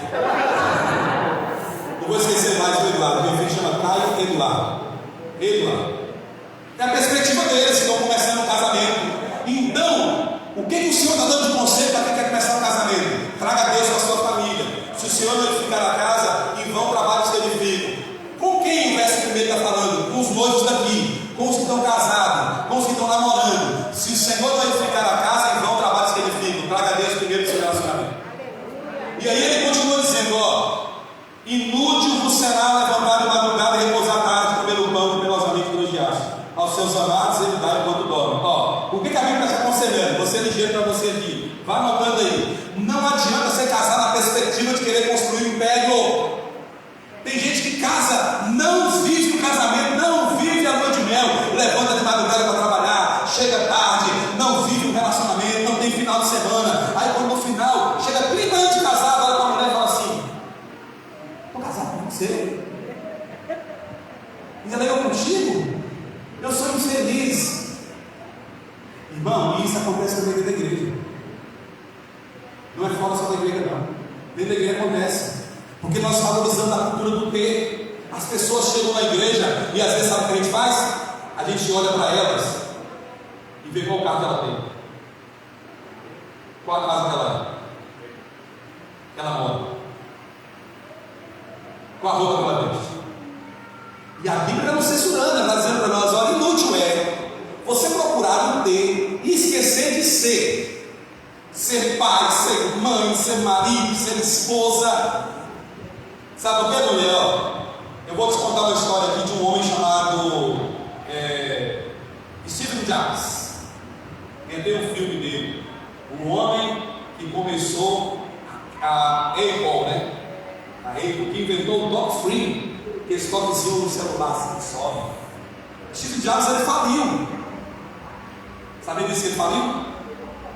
Ele começa um trabalho e ele fala naquele trabalho. E ao falir naquele trabalho, ele chegou em casa. Conta-se a história do livro dele, que são as memórias do Steve Jobs. Que ele chegou em casa, com a esposa dele fez. Ela não virou para ele e falou: estou fracassado, você é um desgraçado, meu filho perdeu tudo. Não, ela foi lá e falou: não. Ela sabia que ele tinha falido, preparou tudo para ele. Preparou um jantar daquilo que ele gostava. Preparou o suco que ele gostava de beber. Ajustou toda a casa para receber ele. Ele chegou fracassado. Ela foi lá, tirou o sapato dele, colocou uma aguinha morna nos pés dele para descansar, fez massagem nos pés dele, tomou banho, jantou, dormiu bem com a esposa dele. No outro dia o cara amanheceu com novos projetos na mente. Mas você sabe o que ele recebe? Tu és um cara, você é um fracassado, você perdeu tudo, você nos colocou aí. A mulher sábia edifica a casa, mas a tola com as próprias mãos destrói. Se a mulher souber o poder que ela tem tem um poder fantástico. Você não manda isso pro cara, não, mano. Você fica olhando para mim aí, manda coisa nenhuma. Você pensa que manda. Você pensa. Porque o nosso problema é que a gente pensa baixo, a mulher pensa alto. Percebeu isso? A gente pensa baixo. A gente fala assim: está precisando de um armário novo. A gente pensa. De fato, está precisando de um armário novo. O armário vai cair nas portas. Mas a mulher pensa alto. Esse armário está caindo nas portas. Eu vou comprar o que quer, né? Que está mudando. Você vai lá comprar. É fato. E a Bíblia continua descrevendo o seguinte.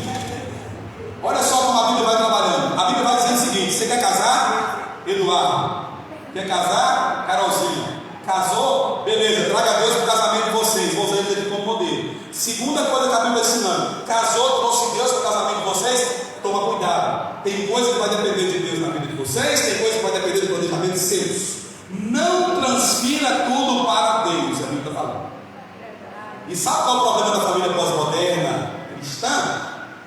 Tudo é responsabilidade de Deus.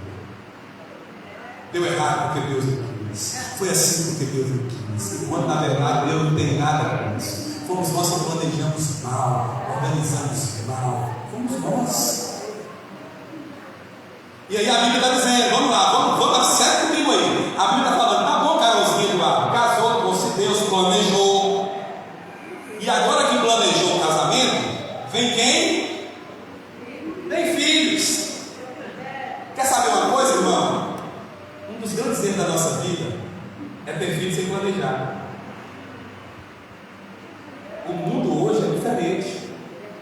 E esse conceito é porque assim, depois que a gente faz, Deus nos ajuda a sustentar. Deus nos ajuda a viver. E alguém pode dizer, eu tive 10 filhos e tal. O mundo que você vivia antes não é a sociedade de hoje. A sociedade de hoje é pós-moderna. Eu estou falando aqui com família na perspectiva pós-moderna. Para a família da perspectiva pós-moderna, a primeira coisa que nós precisamos fazer, entender que se somos cristãos, a Bíblia tem que ser a nossa regra de prática e fé. Nós precisamos entender que a Bíblia é a bússola do nosso casamento, primeiro ponto. Segundo ponto, nós precisamos entender que toda a prática nossa, todo ato nosso tem que ser balizado na palavra de Deus. Balizado na palavra de Deus. Terceiro, a Bíblia nos traz aqui ensinamentos de um homem de 4.000 anos atrás que pode se aplicar a nós hoje. Primeiro, vai casar, traz Deus para o casamento. Segundo, vai casar, não viva a loucura de possuir as coisas sem antes construir um relacionamento sólido. Meu irmão, casou, namora. Quer namorar, quer ir para a casa de Joel se namorar, está namorando. Fazer buraco no sofá dele lá, deitado, assistir jogo. Depois que casa, já observou quando as pessoas, estou falando dos casados até agora, já observou quando o cidadão namora, os beijos dizem namorar é demorado. Depois que casa, só assim, tchau.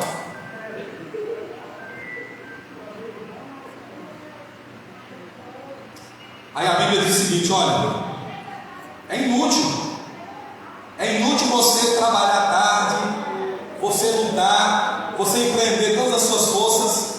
O pão que vai cair na tua casa, Deus vai prover como? Primeiro eu vou dizer para você, olha a Bíblia te ensinando a planejar. A Bíblia está dizendo para você o seguinte, ó, traz Deus no seu casamento, primeiro ponto. Segundo, a Bíblia está ensinando, ó, não adianta você ralar e não construir um relacionamento sólido. Invista no seu casamento.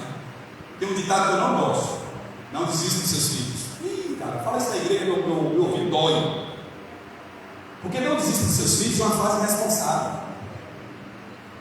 A frase que tem que ser dita na igreja é: invista nos seus filhos. Não importa onde eles estejam, invista nos seus filhos. Invista em oração, invista em dinheiro, invista nos seus filhos.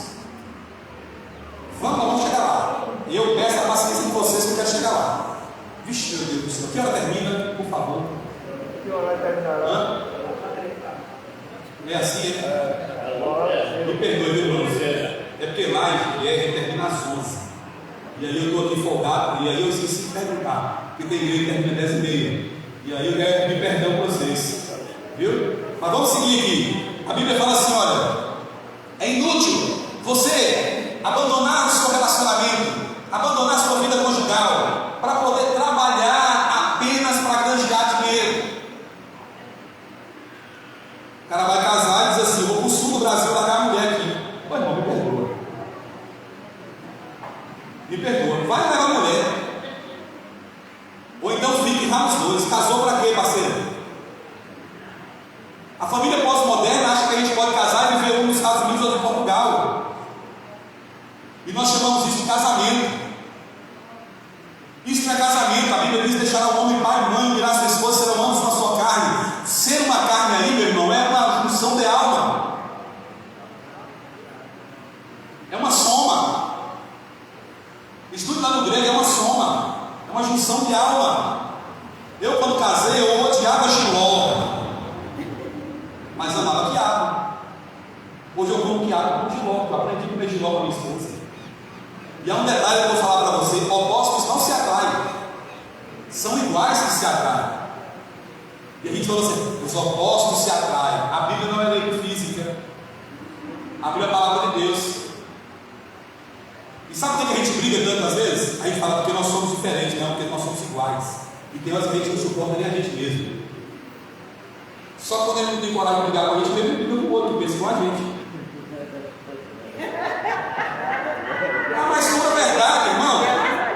Eu vivo com uma psicóloga. Ela me ensina todo dia algumas coisas. Ela fala: rapaz, as pessoas brigam, não é porque são diferentes, não é porque são iguais. E às vezes a gente não suporta a gente mesmo. E quando a gente olha para o outro e vê o espelho da gente no outro, a gente não suporta o outro, nem não suporta a gente mesmo. É duro, mas é verdade. Vamos lá. Seguindo, a Bíblia fala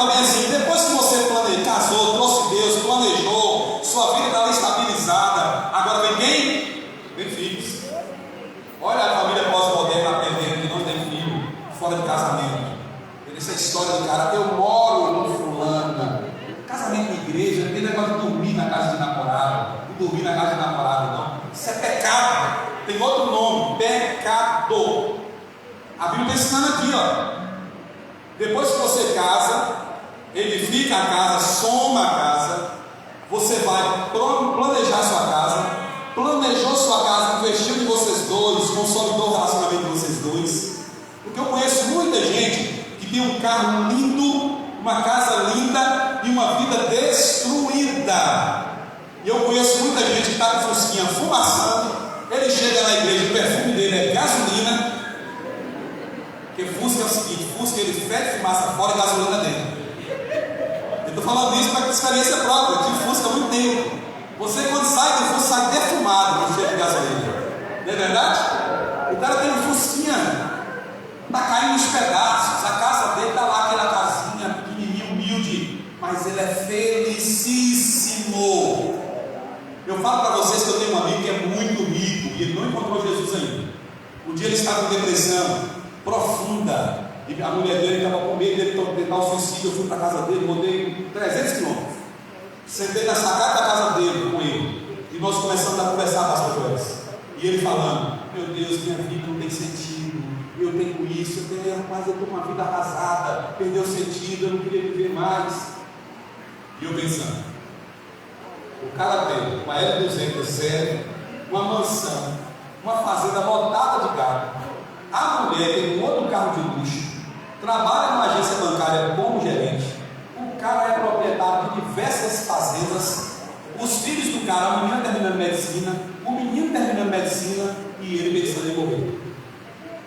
Aí vem um bufetão na orelha. Qual é o bufetão na orelha? Eu mais ele na sacada da casa dele, olhando para a rua. Passa um presbítero da Assembleia de Deus, terno surrado e antigo, aqueles que focaram vem cá na luta, montaram numa bicicleta pedalando, a mulher no cano e a filhinha na garupa, e eles começaram a contar alguma coisa e a rir. Ele começou a chorar e eu não entendi. Quando ele começou a chorar, eu não entendi. Eu falei: que houve, rapaz? Ele falou: tá muito delicado. E eu conheço, ele é feliz daquele jeito. Eu tenho tudo, eu sou feliz. Aí eu falei para ele: sabe por que ele é feliz? Porque a felicidade dele não está na bicicleta, não está no casamento, não está no filho.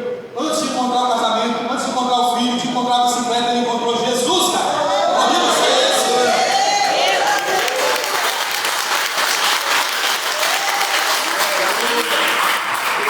Aí, irmão, o que acontece? Aí a Bíblia fala: depois que você planejou, vem quem? Tem filho. E a Bíblia fala bem assim, ó: herança do Senhor são os filhos, o fruto do ventre e seu galardão. Como flecha na mão do guerreiro, assim os filhos da mocidade. Ó, deixa eu falar de herança. Vou falar de herança para você aqui. Eu peço permissão para sair do campo bíblico e do campo do direito civil. Só um pouco. Herança não se aliena. É inalienável a herança. Você não pode deserdar o seu filho. Você entendeu?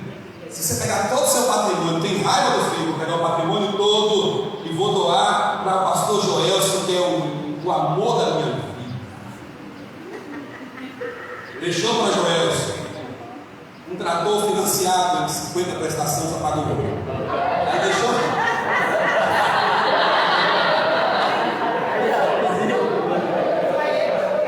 Aí, irmão, deixou para ele a fazenda toda. Aí o filho ficou aborrecido. Como é que você chama? Levi? Não, tem cara de Levi mesmo, né? Não tem cara de Abraão, não, tem cara de Levi. Aí Levi chegou para mim aborrecido: pastor, pai deixou todo o patrimônio, as 4 fazendas do Coração Maria, as 2 lá em Birimbau, e uma lá em Feira de Santana, 1000 cabeças de boi, tudo do pastor Joel. Eu vou dizer: Levi, o que você quer ver? Primeira coisa que eu vou dizer: Levi, eu não entro na mão dessa puta, porque eu não entro em ação de crente. Mas não tem jeito não, preciso do Senhor. Eu vou dizer para ele: Levi, o testamento do seu pai é bom, não tem valor nenhum. Eu vou entrar com o mandado de segurança na justiça, porque o mandado de segurança ele garante o quê? Direito líquido e sério. Eu vou impetrar o mandado de segurança rapidamente, vou pedir que o testamento dele caia, é líquido, é nulo. Ele não tem direito de fazer isso. Ele não pode deserdar. Mas ele não me amava, ele não me gostava, não interessa. Ele pode poder não te amar, não te beijar, não gostar de você, te querer longe. Você morava no Paraguai e ele na Argentina, e as fazendas dele eram aqui. Os bens te pertencem, porque não se aliena herança. Só que herança, agora vamos para o texto bíblico. Herança você não constrói. Herança você não adquire, ou melhor, herança você não constrói. Herança você não trabalha para ter. Herança você recebe, adquire. Pelo que? Doação. O que a Bíblia está falando?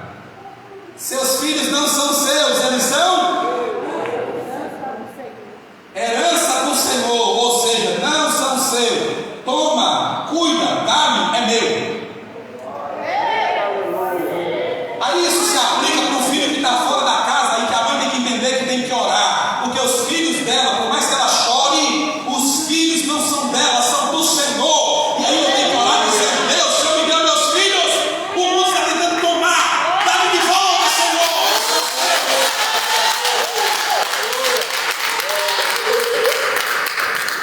Ei, irmão, mas a gente erra por não conhecer as Escrituras e não o poder de Deus. Nossos filhos não são nossos, são de Deus.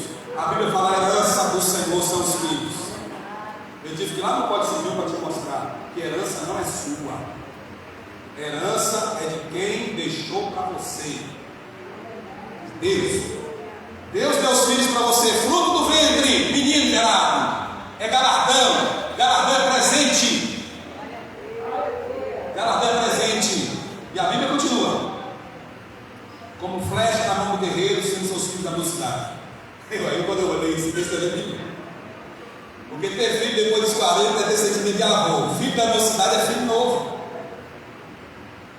É filho de gente nova.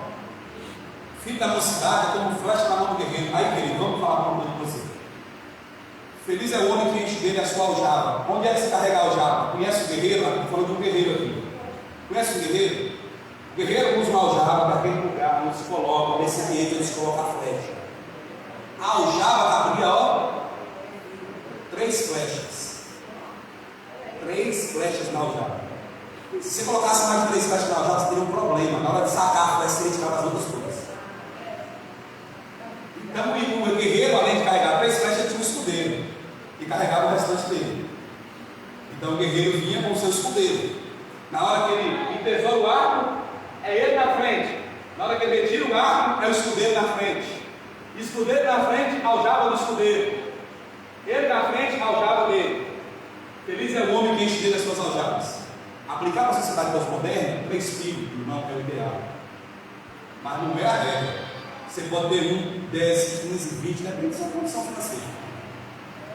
Tá? E a Bíblia fala assim. Aí tem um detalhe: feliz é o homem que enche dele o quê? O que você põe na aljava? Flecha. Você atira a flecha. O guerreiro não podia atirar uma flecha sem um alvo. A flecha do guerreiro quem preparava era ele mesmo. Ele preparava a mão, era luxo. O que Salomão quer ensinar para mim e para você? Prepare os seus filhos. Filho não é para você, é para você lançar.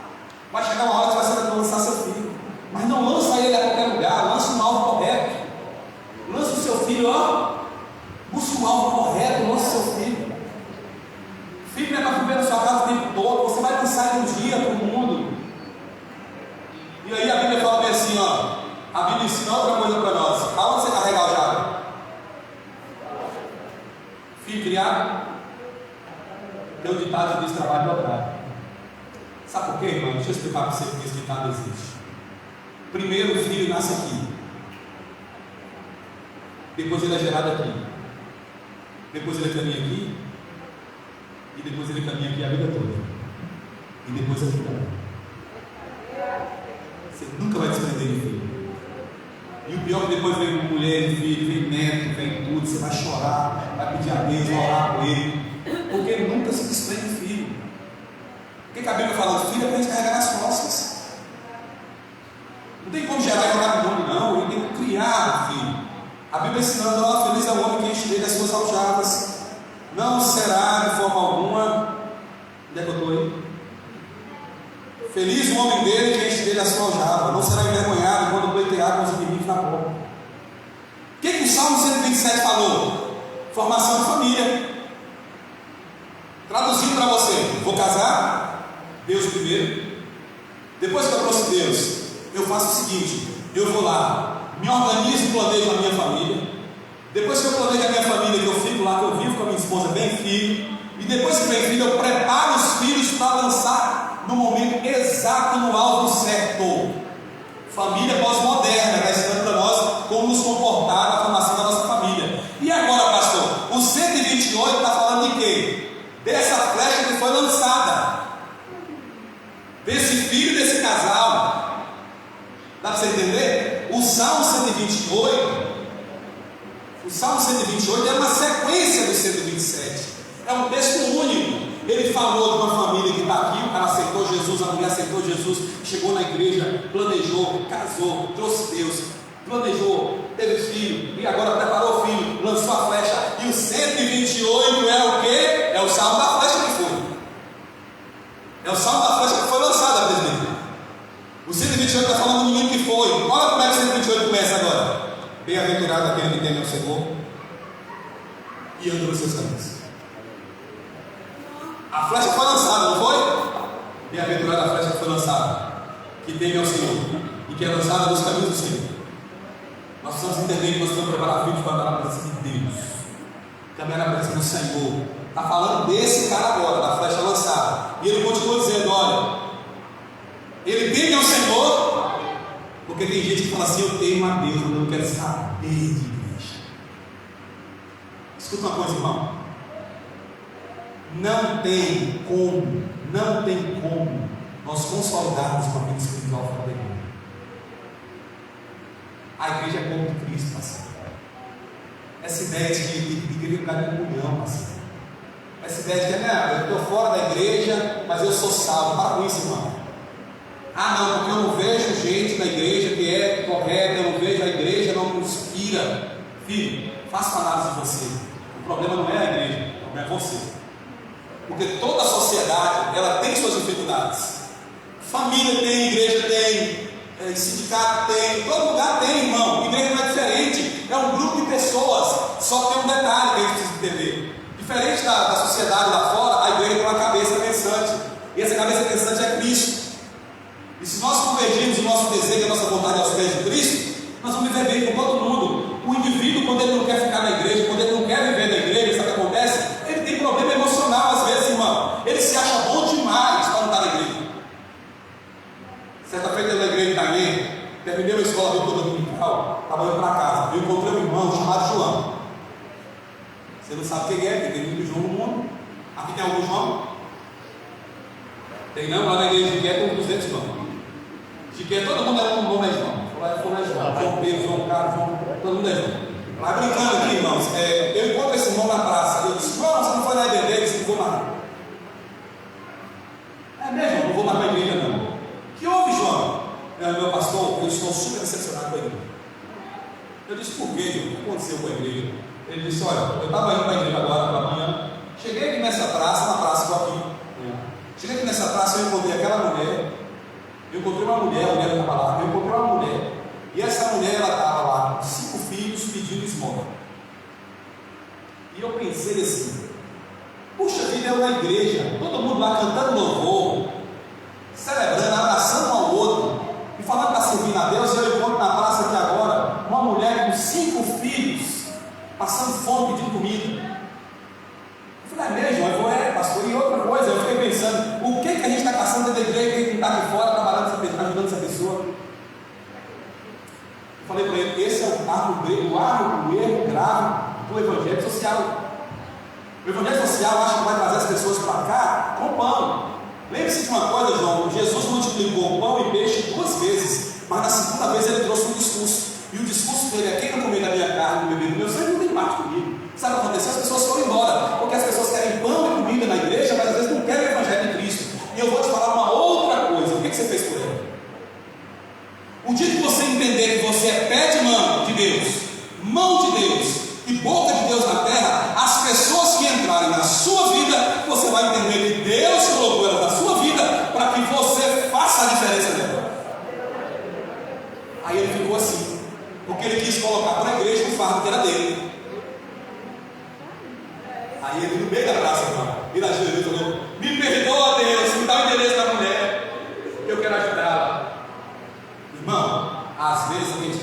limpar a igreja de situações que são nossas.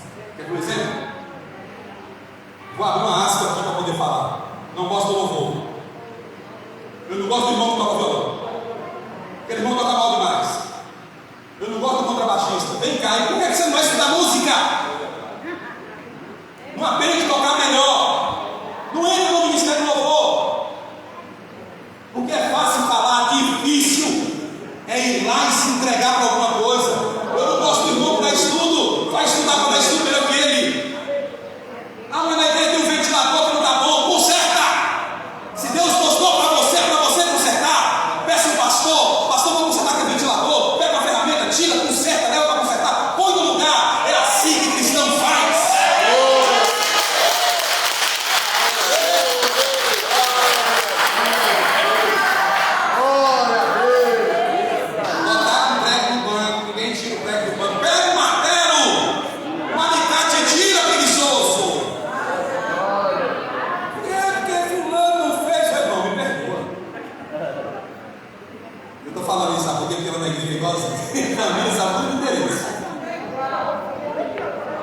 Deixa eu andar, para eu concluir se almoçar. E aí ele continua dizendo, verso 2, irmão, eu quero que você preste atenção comigo. Olha o paralelo do verso 2 e do verso 1 e dos versos do 127 e 128. Analisa comigo aqui. Observe como o texto é escrito pela mesma mente, com a mesma perspectiva. Olha só, se o Senhor não edificar a casa, está aberto no céu. Se o Senhor não edificar a casa, em vão trabalhos que edificam. Se o Senhor não guardar a cidade, em vão vigia-se nela. Vai no outro agora, olha lá. Bem-aventurado aquele que tem o Senhor e anda nos seus caminhos. Ele está falando a mesma coisa. Porque os mesmos princípios básicos, lineares que aplicou seu pai, aplica-se a você. Que é isso, pastor? Quer ver adolescente? Adolescente chega em casa e fala assim: a mãe ficou a carne, fez o ovo, colocou lá, fez o suquinho de laranja e botou arroz e feijão e uma saladinha. Só tem isso. Só isso. Não gosta disso. Carne frita de novo? É frango? Eu estou criando pena, eu tenho que comer frango. Todo dia? Aí o pai senta na hora do almoço e fala assim: ao pai faz um discurso: vocês vão aprender o que é difícil, energia na cara, vocês não sabem nada, tudo ligado, as mãos tudo ligada, meu Deus do céu, água na cara, você vai tomar banho, você demora 2 dias no banheiro, meu Deus, pai, me ajuda. Ô Carol, você liga a televisão, tá lá na cozinha, a televisão tá falando sozinha, Carol, me ajuda, Carol, energia tá caro. Aí Carol fala assim: pai é chato. Ô pai chato. A mãe é chata. E a mãe retada, tentando lavar, passar, cozinhar, cansada, diz assim: um dia, olha o discurso da mãe, essa é o dia.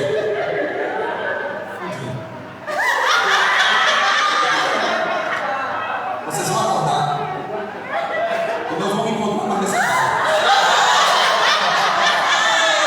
Eu vou desaparecer. Deixa eu traduzir para você aqui, ó. Adolescente marido, desaparecer aí na casa do vizinho ou na casa da mãe. Desaparecer não muda.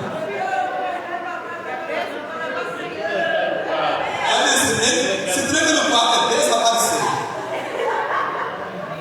Aí a gente fala assim: minha mãe e meu pai são chatos. Ah, filho, sabe o que acontece com você? Aí ela chega em casa.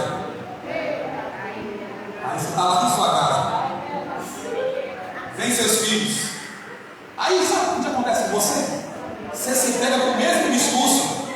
Você tem um filho chamado Rafael, Levi, pelo amor de Deus, Levi, você está gastando água demais na cara, Levi.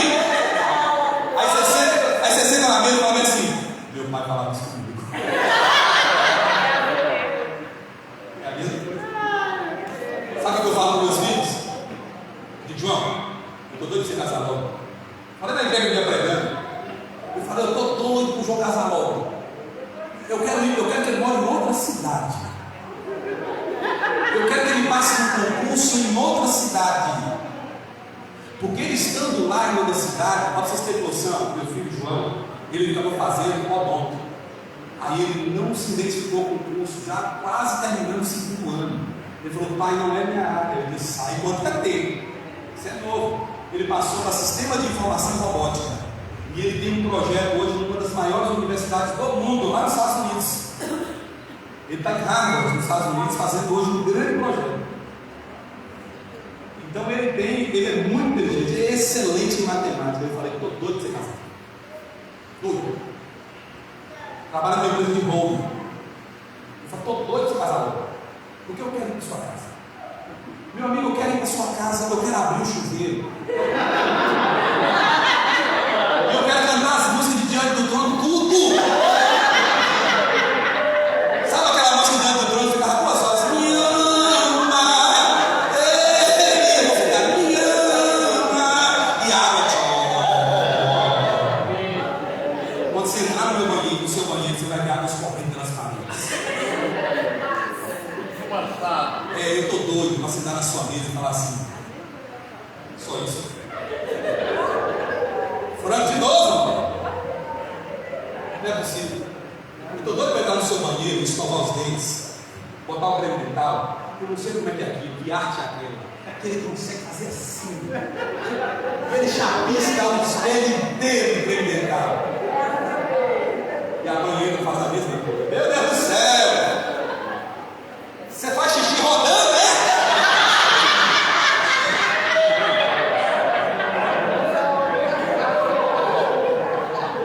Filho, é tudo igual, parceiro. Tu pensa que seja melhor que o meu, não? E a gente deu a mesma educação, né? É tudo igual. Só muda o interesse. Mas a Bíblia está ensinando para a nossa sociedade pós-moderna, ó. Mesma ferramenta que aplica lá para cá. E ele está dizendo: ó, o trabalho das suas mãos, o homem primeiro, ele foi bem instruído, numa família cristã, foi lançado com algo específico, ele teme ao Senhor, mas ele não só teme ao Senhor, ele anda nos caminhos do Senhor. Detalhe, irmão, eu quero ensinar isso para você: sociedade pós-moderna. Sociedade pós-moderna, filho vem de escola dominical, filho participa de culto, mãe vem a EBD, pai vem a EBD, porque, gente, sociedade pós-moderna precisa arriscar uma coisa da sua vida. Sabe o que é? Faça o que eu mando, mas não faça o que eu faço. Hipocrisia. Eu preciso dar um exemplo. Eu vou, tu vai. Eu vou, você vai. Irmão, ó, deixa eu falar uma coisa para você. Eu sei que eu estou usando seu tempo, mas eu acho essencial que a gente converse sobre algumas coisas aqui hoje. Irmão, eu prometo para você que hoje na noite eu vou pregar bem pouquinho. Você vem e embora agora. Só vou pregar 3 horas. Brincadeira, irmão. Meu filho, o João, ele é extremamente dedicado à igreja, é músico, toca. É o meu filho mais velho. Extremamente dedicado. Meu filho mais novo, ele chegou num ponto que eu percebia ele, quando chegou nos 16 anos, que ele não queria mais ir. Eu via ele desanimado. Eu falava de igreja com ele ia assim, eu percebia que ele ia sem vontade. Mas sabe o que eu aprendi? Enquanto você estiver debaixo do meu pé, enquanto você comer do meu feijão, com 50 anos você vai cheirar meu currículo. Está debaixo do meu pé? Quem dá as regras sou eu, parceiro. Esse negócio está dentro de casa estabelecer regra, não. O macho alfa aqui sou eu, parceiro. A Bíblia ensina em Gênesis capítulo 2 que eu sou o homem dessa casa. Em Gênesis capítulo 2, e você vai me obedecer, você vai. É aquela história, gente. Tem gente que fala assim: eu estou doente, eu não quero comer. O que ele faz? Segura a comida. Você para de comer, você morre. Ah, não vai não. Deixa ele não quer ir, deixa ele. Daqui a pouco o cidadão não quer mesmo. É igual orar. Eu não sinto vontade de orar, ora sem vontade. Eu não sinto vontade de louvar, louva sem vontade. Porque servir a Deus não é um ato de emoção, é de razão humana. Eu não gosto de uma coisa, eu estou sentindo de Deus. Que sentido de Deus, sujeito? Eu sinto que Deus está presente nesse lugar. Irmão, eu não preciso sentir. Deus está com os Deus são plenos. Jesus falou: eu vou, mas eu estarei convosco todos os dias. E eu vou até corrigir. Ele não falou estarei, ele falou: eu estou convosco todos os dias, até a consumação dos séculos. Eu não preciso sentir, rodopiar. eu sei que Ele está. Aí eu peguei meu filho e falei, você vai. Aí, irmão, ele foi. E Deus foi criando um mecanismo. E eu voltei a falar. Eu falava, você vai. E ele ia. E eu chegava lá e estava no culto. Às vezes ele olhava e via um adolescente envolvido, via outro. Os adolescentes estavam começando a fazer vigília. Começou a fazer isso, começou a fazer aquilo. Meu irmão, um dia ele foi na vigília. Deus tem um pacto comigo com você. Ele foi numa vigília da igreja, sem querer. Lá Deus ministrou sobre a vida dele. Ele se envolveu com o Senhor. Hoje, quando está faltando 17h30, ele está sentado no sofá, ele está indo no quarto, bora, o culto vai começar, vou chegar atrasado, pelo amor de Deus.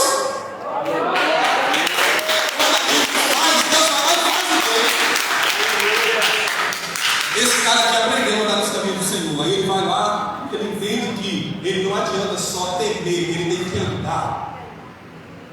Deu para entender? Bem-aventurado o homem que teme ao Senhor e anda nos seus caminhos. É filosofia furada dizer eu sou crente em casa. Teme ao Senhor e anda nos seus caminhos. Do trabalho das suas mãos comerás, feliz será e tudo irá bem. O homem que teme ao Senhor e anda nos caminhos, do trabalho das suas mãos. Olhe para além desse texto. Quem trabalha tem saúde, quem trabalha tem vida, quem trabalha tem perspectiva. É Deus que te dá isso. Porque se Deus não quiser, falei com o irmão, falou comigo ontem, que Deus deu a ele uma outra oportunidade de ver. Se Deus não quisesse, ele não estava mais aqui com a gente, ele estava chorando no funeral dele. Então Deus deu vida para ele, porque Deus tem projeto na vida dele. Ele tem que entender isso. Do trabalho das suas mãos comerás, feliz será e tudo irá bem. Tudo e bem é ter tudo. Tudo e bem é estar bem em tudo. Está doido, pastor? Não vou explicar. Você pode ter uma casa linda e não ser feliz. Você pode ter uma casinha linda e não ser feliz. Eu gosto de ir, eu gosto da vida pastoral porque ela nos coloca na casa de todo mundo. E sabe que é uma coisa legal, gente. Você aqui tem biscoito de palito? Conhece biscoito de palito? É um biscoito da minha infância, eu sou apaixonado por biscoito de palito. Não tem coisa mais gostosa você chegar no café, na casa de uma irmãzinha, tá ali sozinha, e ela botar biscoito de palito, você fala assim, posso molhar no café? E ela fala, pode. Querida, é só você e ela. O copo de azeitona e o biscoito de palito. Você ri, você conversa. Gente, você sai para visitar e sai visitado. Porque aquela irmã está sozinha, tem um copo de azeitona, um biscoito de palito, e ela é feliz, ela fala das coisas de Deus. Chega na casa do outro, tem tudo e fica, Deus desgraçado. Que vida é essa? Tem tudo, não tem nada. Tudo irá bem. E ele continua dizendo a esse cara que cresceu na igreja, que viveu no Evangelho, que assumiu viver na presença de Deus, qual o caminho para dizer para ele? É pós-moderno, mas decidiu viver a presença de Deus. Ora, tua esposa no interior da tua casa será como uma videira frutífera. Quem planta videira dentro de casa, irmão? Videira precisa de sol. Videira não se planta dentro de casa, é fora. É uma metáfora. Do cabelo velho. Mulher, ela serve para sombra. Mulher serve para alimento. A vide não podia faltar na mesa do judeu. O fruto da vide não podia faltar na mesa do judeu. Gente, não tem coisa melhor. Deixa eu falar para você. Você chega na sua casa, está cansado. Eu estou chegando hoje de viagem em casa, madrugada. Estou chegando de viagem em casa. Eu chego lá, minha esposa está na rodoviária me esperando com meu filho. 3, 4 da manhã. Eu vou para casa, querido. Nem minha mala eu carrego. Meus filhos não é minha mala, bota lá. Eu chego, eu vou tomar um banho, vou descansar. Gente, é um espaço. Quem não gosta de sombra e água fresca? A Bíblia está falando de uma vide dentro de casa. Sua esposa será como uma videira frutífera no interior da sua casa. Ela vai produzir alimento e sombra para ele. Mas por que sombra? Você não está dentro de casa? Dentro de casa tem sombra, meu querido. A sombra de uma mulher é diferente. É diferente. Totalmente diferente. Uma mulher sabe do fim da casa. Eu estou aqui desde terça-feira. Eu amo estar aqui. Eu amo os irmãos. Mas eu conto os dias para ir para casa. Estou doido para ir para casa. Pastor Joel, faz ano. Eu costumo dizer que Ana é Marta. Ela fica o tempo inteiro, né? Ô Marta, o tempo inteiro fazendo lá para cá. Ana, Joel, eles são hospitaleiros, carinhosos. Gente, o cidadão isso, nada, ele mora na casa desse povo, escola esse povo, é tão carinhoso que eles são. É por isso que eu fico preocupado com o Eduardo. Eu já falo do gosto, não, mas aí. Já levou a filha, daqui a pouco toma tudo, compra da TV. Amigo, ainda bem que eu tenho filha. O camarada chega na casa dele ontem, rapaz. Senta no sofá. Flamengo empatou, é? Olha ele gosto ruim no jogo do Flamengo. Se eu tivesse um dinheiro desse, eu ia arrancar os dentes da bola da porrada. Fica falando mal do meu time, na minha sala, na minha TV. Sujeito, vai catar teu rumo. Botando o gosto ruim no meu time. Mas hoje nós iremos nos vingar dele. O São Paulo vai jogar. Brincadeira, viu, Eduardo? Eduardo é uma boa desse aí. É sério. Quer levar o carro do homem ainda, mano? Quer levar o carro? Quer levar o carro ainda. Deixa eu concluir. Tua esposa no interior da sua casa será uma videira frutífera, seus filhos como rebento da oliveira, roda a sua mesa. Cara, olha só o que a Bíblia está falando. Tem coisa mais gostosa que no almoço de domingo, depois do pastor ter falado tanto. Você chegar em casa, comprar o frango assado, que você não fez almoço, passou no lugar inteiro, pegou o frango assado, cortou os seus filhos, dando a volta à mesa. Quando você for reclamar do seu filho e volta à mesa, lembre-se que tem mãe chorando e o filho fora nas mãos. Quando você for reclamar do seu filho comendo demais na mesa, reclame-se que tem mãe chorando do meu filho há anos. Os seus filhos serão como o rebento da oliveira em volta da sua mesa. A Bíblia está usando aqui, ó, duas coisas indispensáveis e que não pode faltar na mesa do judeu: uva e azeite. E azeite que o judeu consome consideravelmente. E que para ele é essencial no momento. A Bíblia está falando casamento, mulher e filho é essencial. Pastor, sou estéril. Adota. Eu amo a adoção. Mas vamos seguir. A Bíblia fala bem assim: como o rebento da oliveira roda a sua mesa. Eis como será abençoado o homem que tem o Senhor. O Senhor te abençoe desse ano para que tenha prosperidade de Jerusalém e muito da sua vida. A Bíblia está falando o seguinte, querido, ó. A Bíblia está falando sobre a bênção de Sião. Sião é Jerusalém. E Jerusalém nem sempre foi abençoada. Vamos na perspectiva. Jerusalém cai depois de Salomão. Você tem Roboão. Divide-se o reino em Jeroboão e Roboão, reino do norte e reino do sul. E depois sabe o que acontece com Jerusalém? Vai para o cativeiro. O que a Bíblia está ensinando para nós através desse texto? Que a sociedade família, independente da condição da cobertura nacional, nós temos que manter a sociedade família. Independente de quem está no poder no Brasil, Lula, Bolsonaro, Maria, Creuza, Tiana, nós não servimos o governo, nós servimos ao Senhor. Independente se o real está bom ou está ruim, nós não servimos uma moeda, nós servimos ao Senhor. Independente se Jerusalém está dividida, se Israel está dividido, se Sião agora é Judá, nós servimos ao Senhor. A família tem que ser protegida independente de qualquer situação. E ele diz aqui, ó, ele diz, olha, que o Senhor te abençoe. Pense, Sião onde estava o monte dos mandamentos, Sião era o lugar onde estava o templo. Que o Senhor te abençoe desde o templo, do santo templo. Que Deus te abençoe desde aqui. Ele está falando da comunhão, irmão, dos exemplos. Eu preciso aprender com a família dele, ele com a minha. Nós vamos aprender uns com os outros. E esse lugar aqui é de fortalecimento e crescimento da igreja. E ele continua dizendo, ó, para que vejam os filhos. Vamos lá. Começa com um namoro, aceita ao Senhor, porque a Bíblia está falando, vai viver na presença de Deus, conserta a sua vida, tem filho, educa o filho, lança como flecha. A flecha foi, teme ao Senhor, anda nos caminhos, tem uma mulher abençoada, tem filho abençoado, e agora vem quem? Os netos. Os filhos dos filhos são os mesmos filhos lá do Salmo 127. São os netos. Um dia eu ouvi alguém falando que neto, que avô é um burro bravo, que o filho avançou para o neto não está.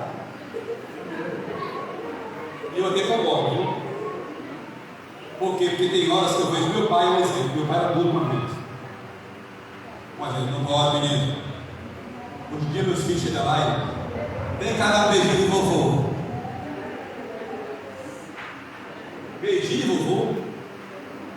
Meu pai, querido, esqueci de Luciano, ele era muito duro com a gente, horário de chegar, e eu sou com meus filhos também, horário de chegar, horário de sair.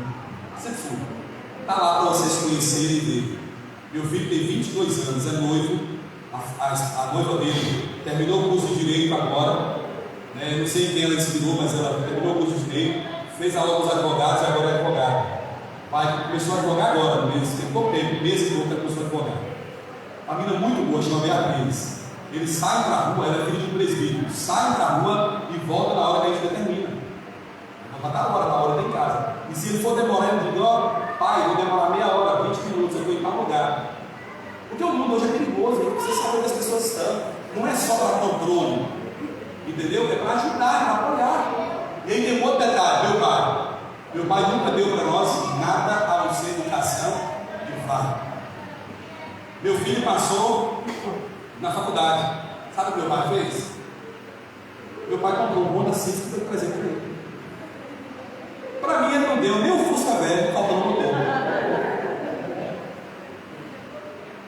Nem o Fusca velho, faltando o motor, ele não deu. Mas ele chegou lá, presente para você, João. Você ficou noivo agora, passou na faculdade, vai precisar, seu pai vai ficar te levando e te trazendo. Está aqui um presente. Meu filho pegou e ficou assim: o que é? Aquele carro lá assim. Por quê? Porque a avó é bicho besta. A avó é bicho besta. Tudo que o seu filho fazia em casa que você não deixava, você deixa ele fazer, assim funciona.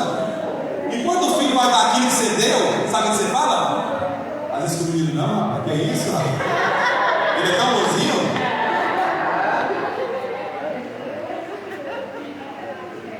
Sabe por que ele é bonzinho? Porque a melhor coisa que tem é filho de outro. Você pega o bebezinho de alguém e fala assim: aí, mano, dá assim. Você manda você bebê. Você balançou, meu amigo. Passar a madrugada chorando, com cólica, com febre. Quem passa são os pais. Conclusão, irmão. Vindo a sociedade pós-moderna, nós precisamos entender que nós somos chamados para vivermos uma vida conforme os mandamentos de Deus. Se eu quero ter uma família feliz, guarde os preceitos desses dois salmos para você. Guarde as questões psicológicas da Bíblia para você. Se embriague com isso. Não deixe entrar no ouvido e sair pelo outro, não. Eu não sei se o pastor Joel se lembra, você está feito isso por Elisiário pregando. Ele disse que ele estava pregando numa igreja e tinha um menino que o incomodava muito. Ele pregava, e o menino o tempo inteiro com o dedo no ouvido assim. Ele dizia: meu Deus, você está com dor no ouvido. O tempo todo o menino com o dedo dele assim no ouvido. Eu quis chamar a atenção dele. E ele pregando, o menino com dor no ouvido. E ele, o menino com o dedo no ouvido. Ele falou: não é possível um negócio desse. Quando terminou a mensagem, ele foi com o filho, com a criança, e disse: meu filho, você está com dor no ouvido? O que está acontecendo com você? A mensagem inteira você com o dedo no ouvido. Aí ele disse: ô bispo, é porque o meu pai falou comigo, quando você for para a igreja, não deixa as coisas entrar por um ouvido e sair pelo outro.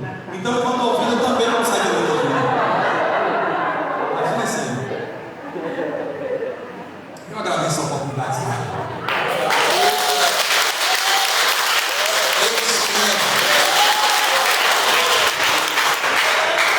Eu espero ter sido uma vez para todo. Peço desculpas não pelo que ministrei, peço desculpas pelo tempo que passei. Deus abençoe. Passa a palavra para o pastor. Para esse homem amado, carinhoso, esse homem que é nota 1000. Vocês têm um pastor fora da curva. Fora da curva. Pense num cara extraordinário. Quando eu conheci, eu disse: se for em casa, eu vou te receber da casinha do cachorro lá. Mas depois eu descobri que ele não cabe na casa do cachorro dele, é grande demais. Mas brincadeiras à parte, não é um colega, é um amigo. Nós não construímos amizade no grupo de igreja, mas viajarmos juntos e caminharmos juntos e batirmos. Vocês são bem-aventurados. Bem-aventurados. Não, todo pastor é igual. Mentira. Mentira. Tem homem inescrupuloso. Esse homem é cabeça. Aqui o exemplo para vocês, viu? Família dele está ali, ó. Que mulher maravilhosa. Os opostos não se atraem, não são os iguais. Esse cara é hospitaleiro, a mulher igual. Igual. Quando eu cheguei, eu não estava aguentando mais comigo. Ela vira para mim e fala: pastor, você não falou jantinha para o senhor? Eu falei: Deus me arrebata. Isso já é gula. Então eu louvo a Deus pela vida de vocês, que o pastor de vocês. Deus continue abençoando vocês. Obrigado. Obrigado pela palavra. Amém. Foi abençoado aí, irmão? Amém. Isso é só um pouquinho que vai ser a noite. A noite tem mais. E eu aprendi. Eu penso baixo. Eu penso baixo. Irmãos, eu aprendi agora, eu penso baixo. E pensa alto na casa da Ana. Que coisa boa. Eu fui abençoado demais nessa vida. Aprendi muito.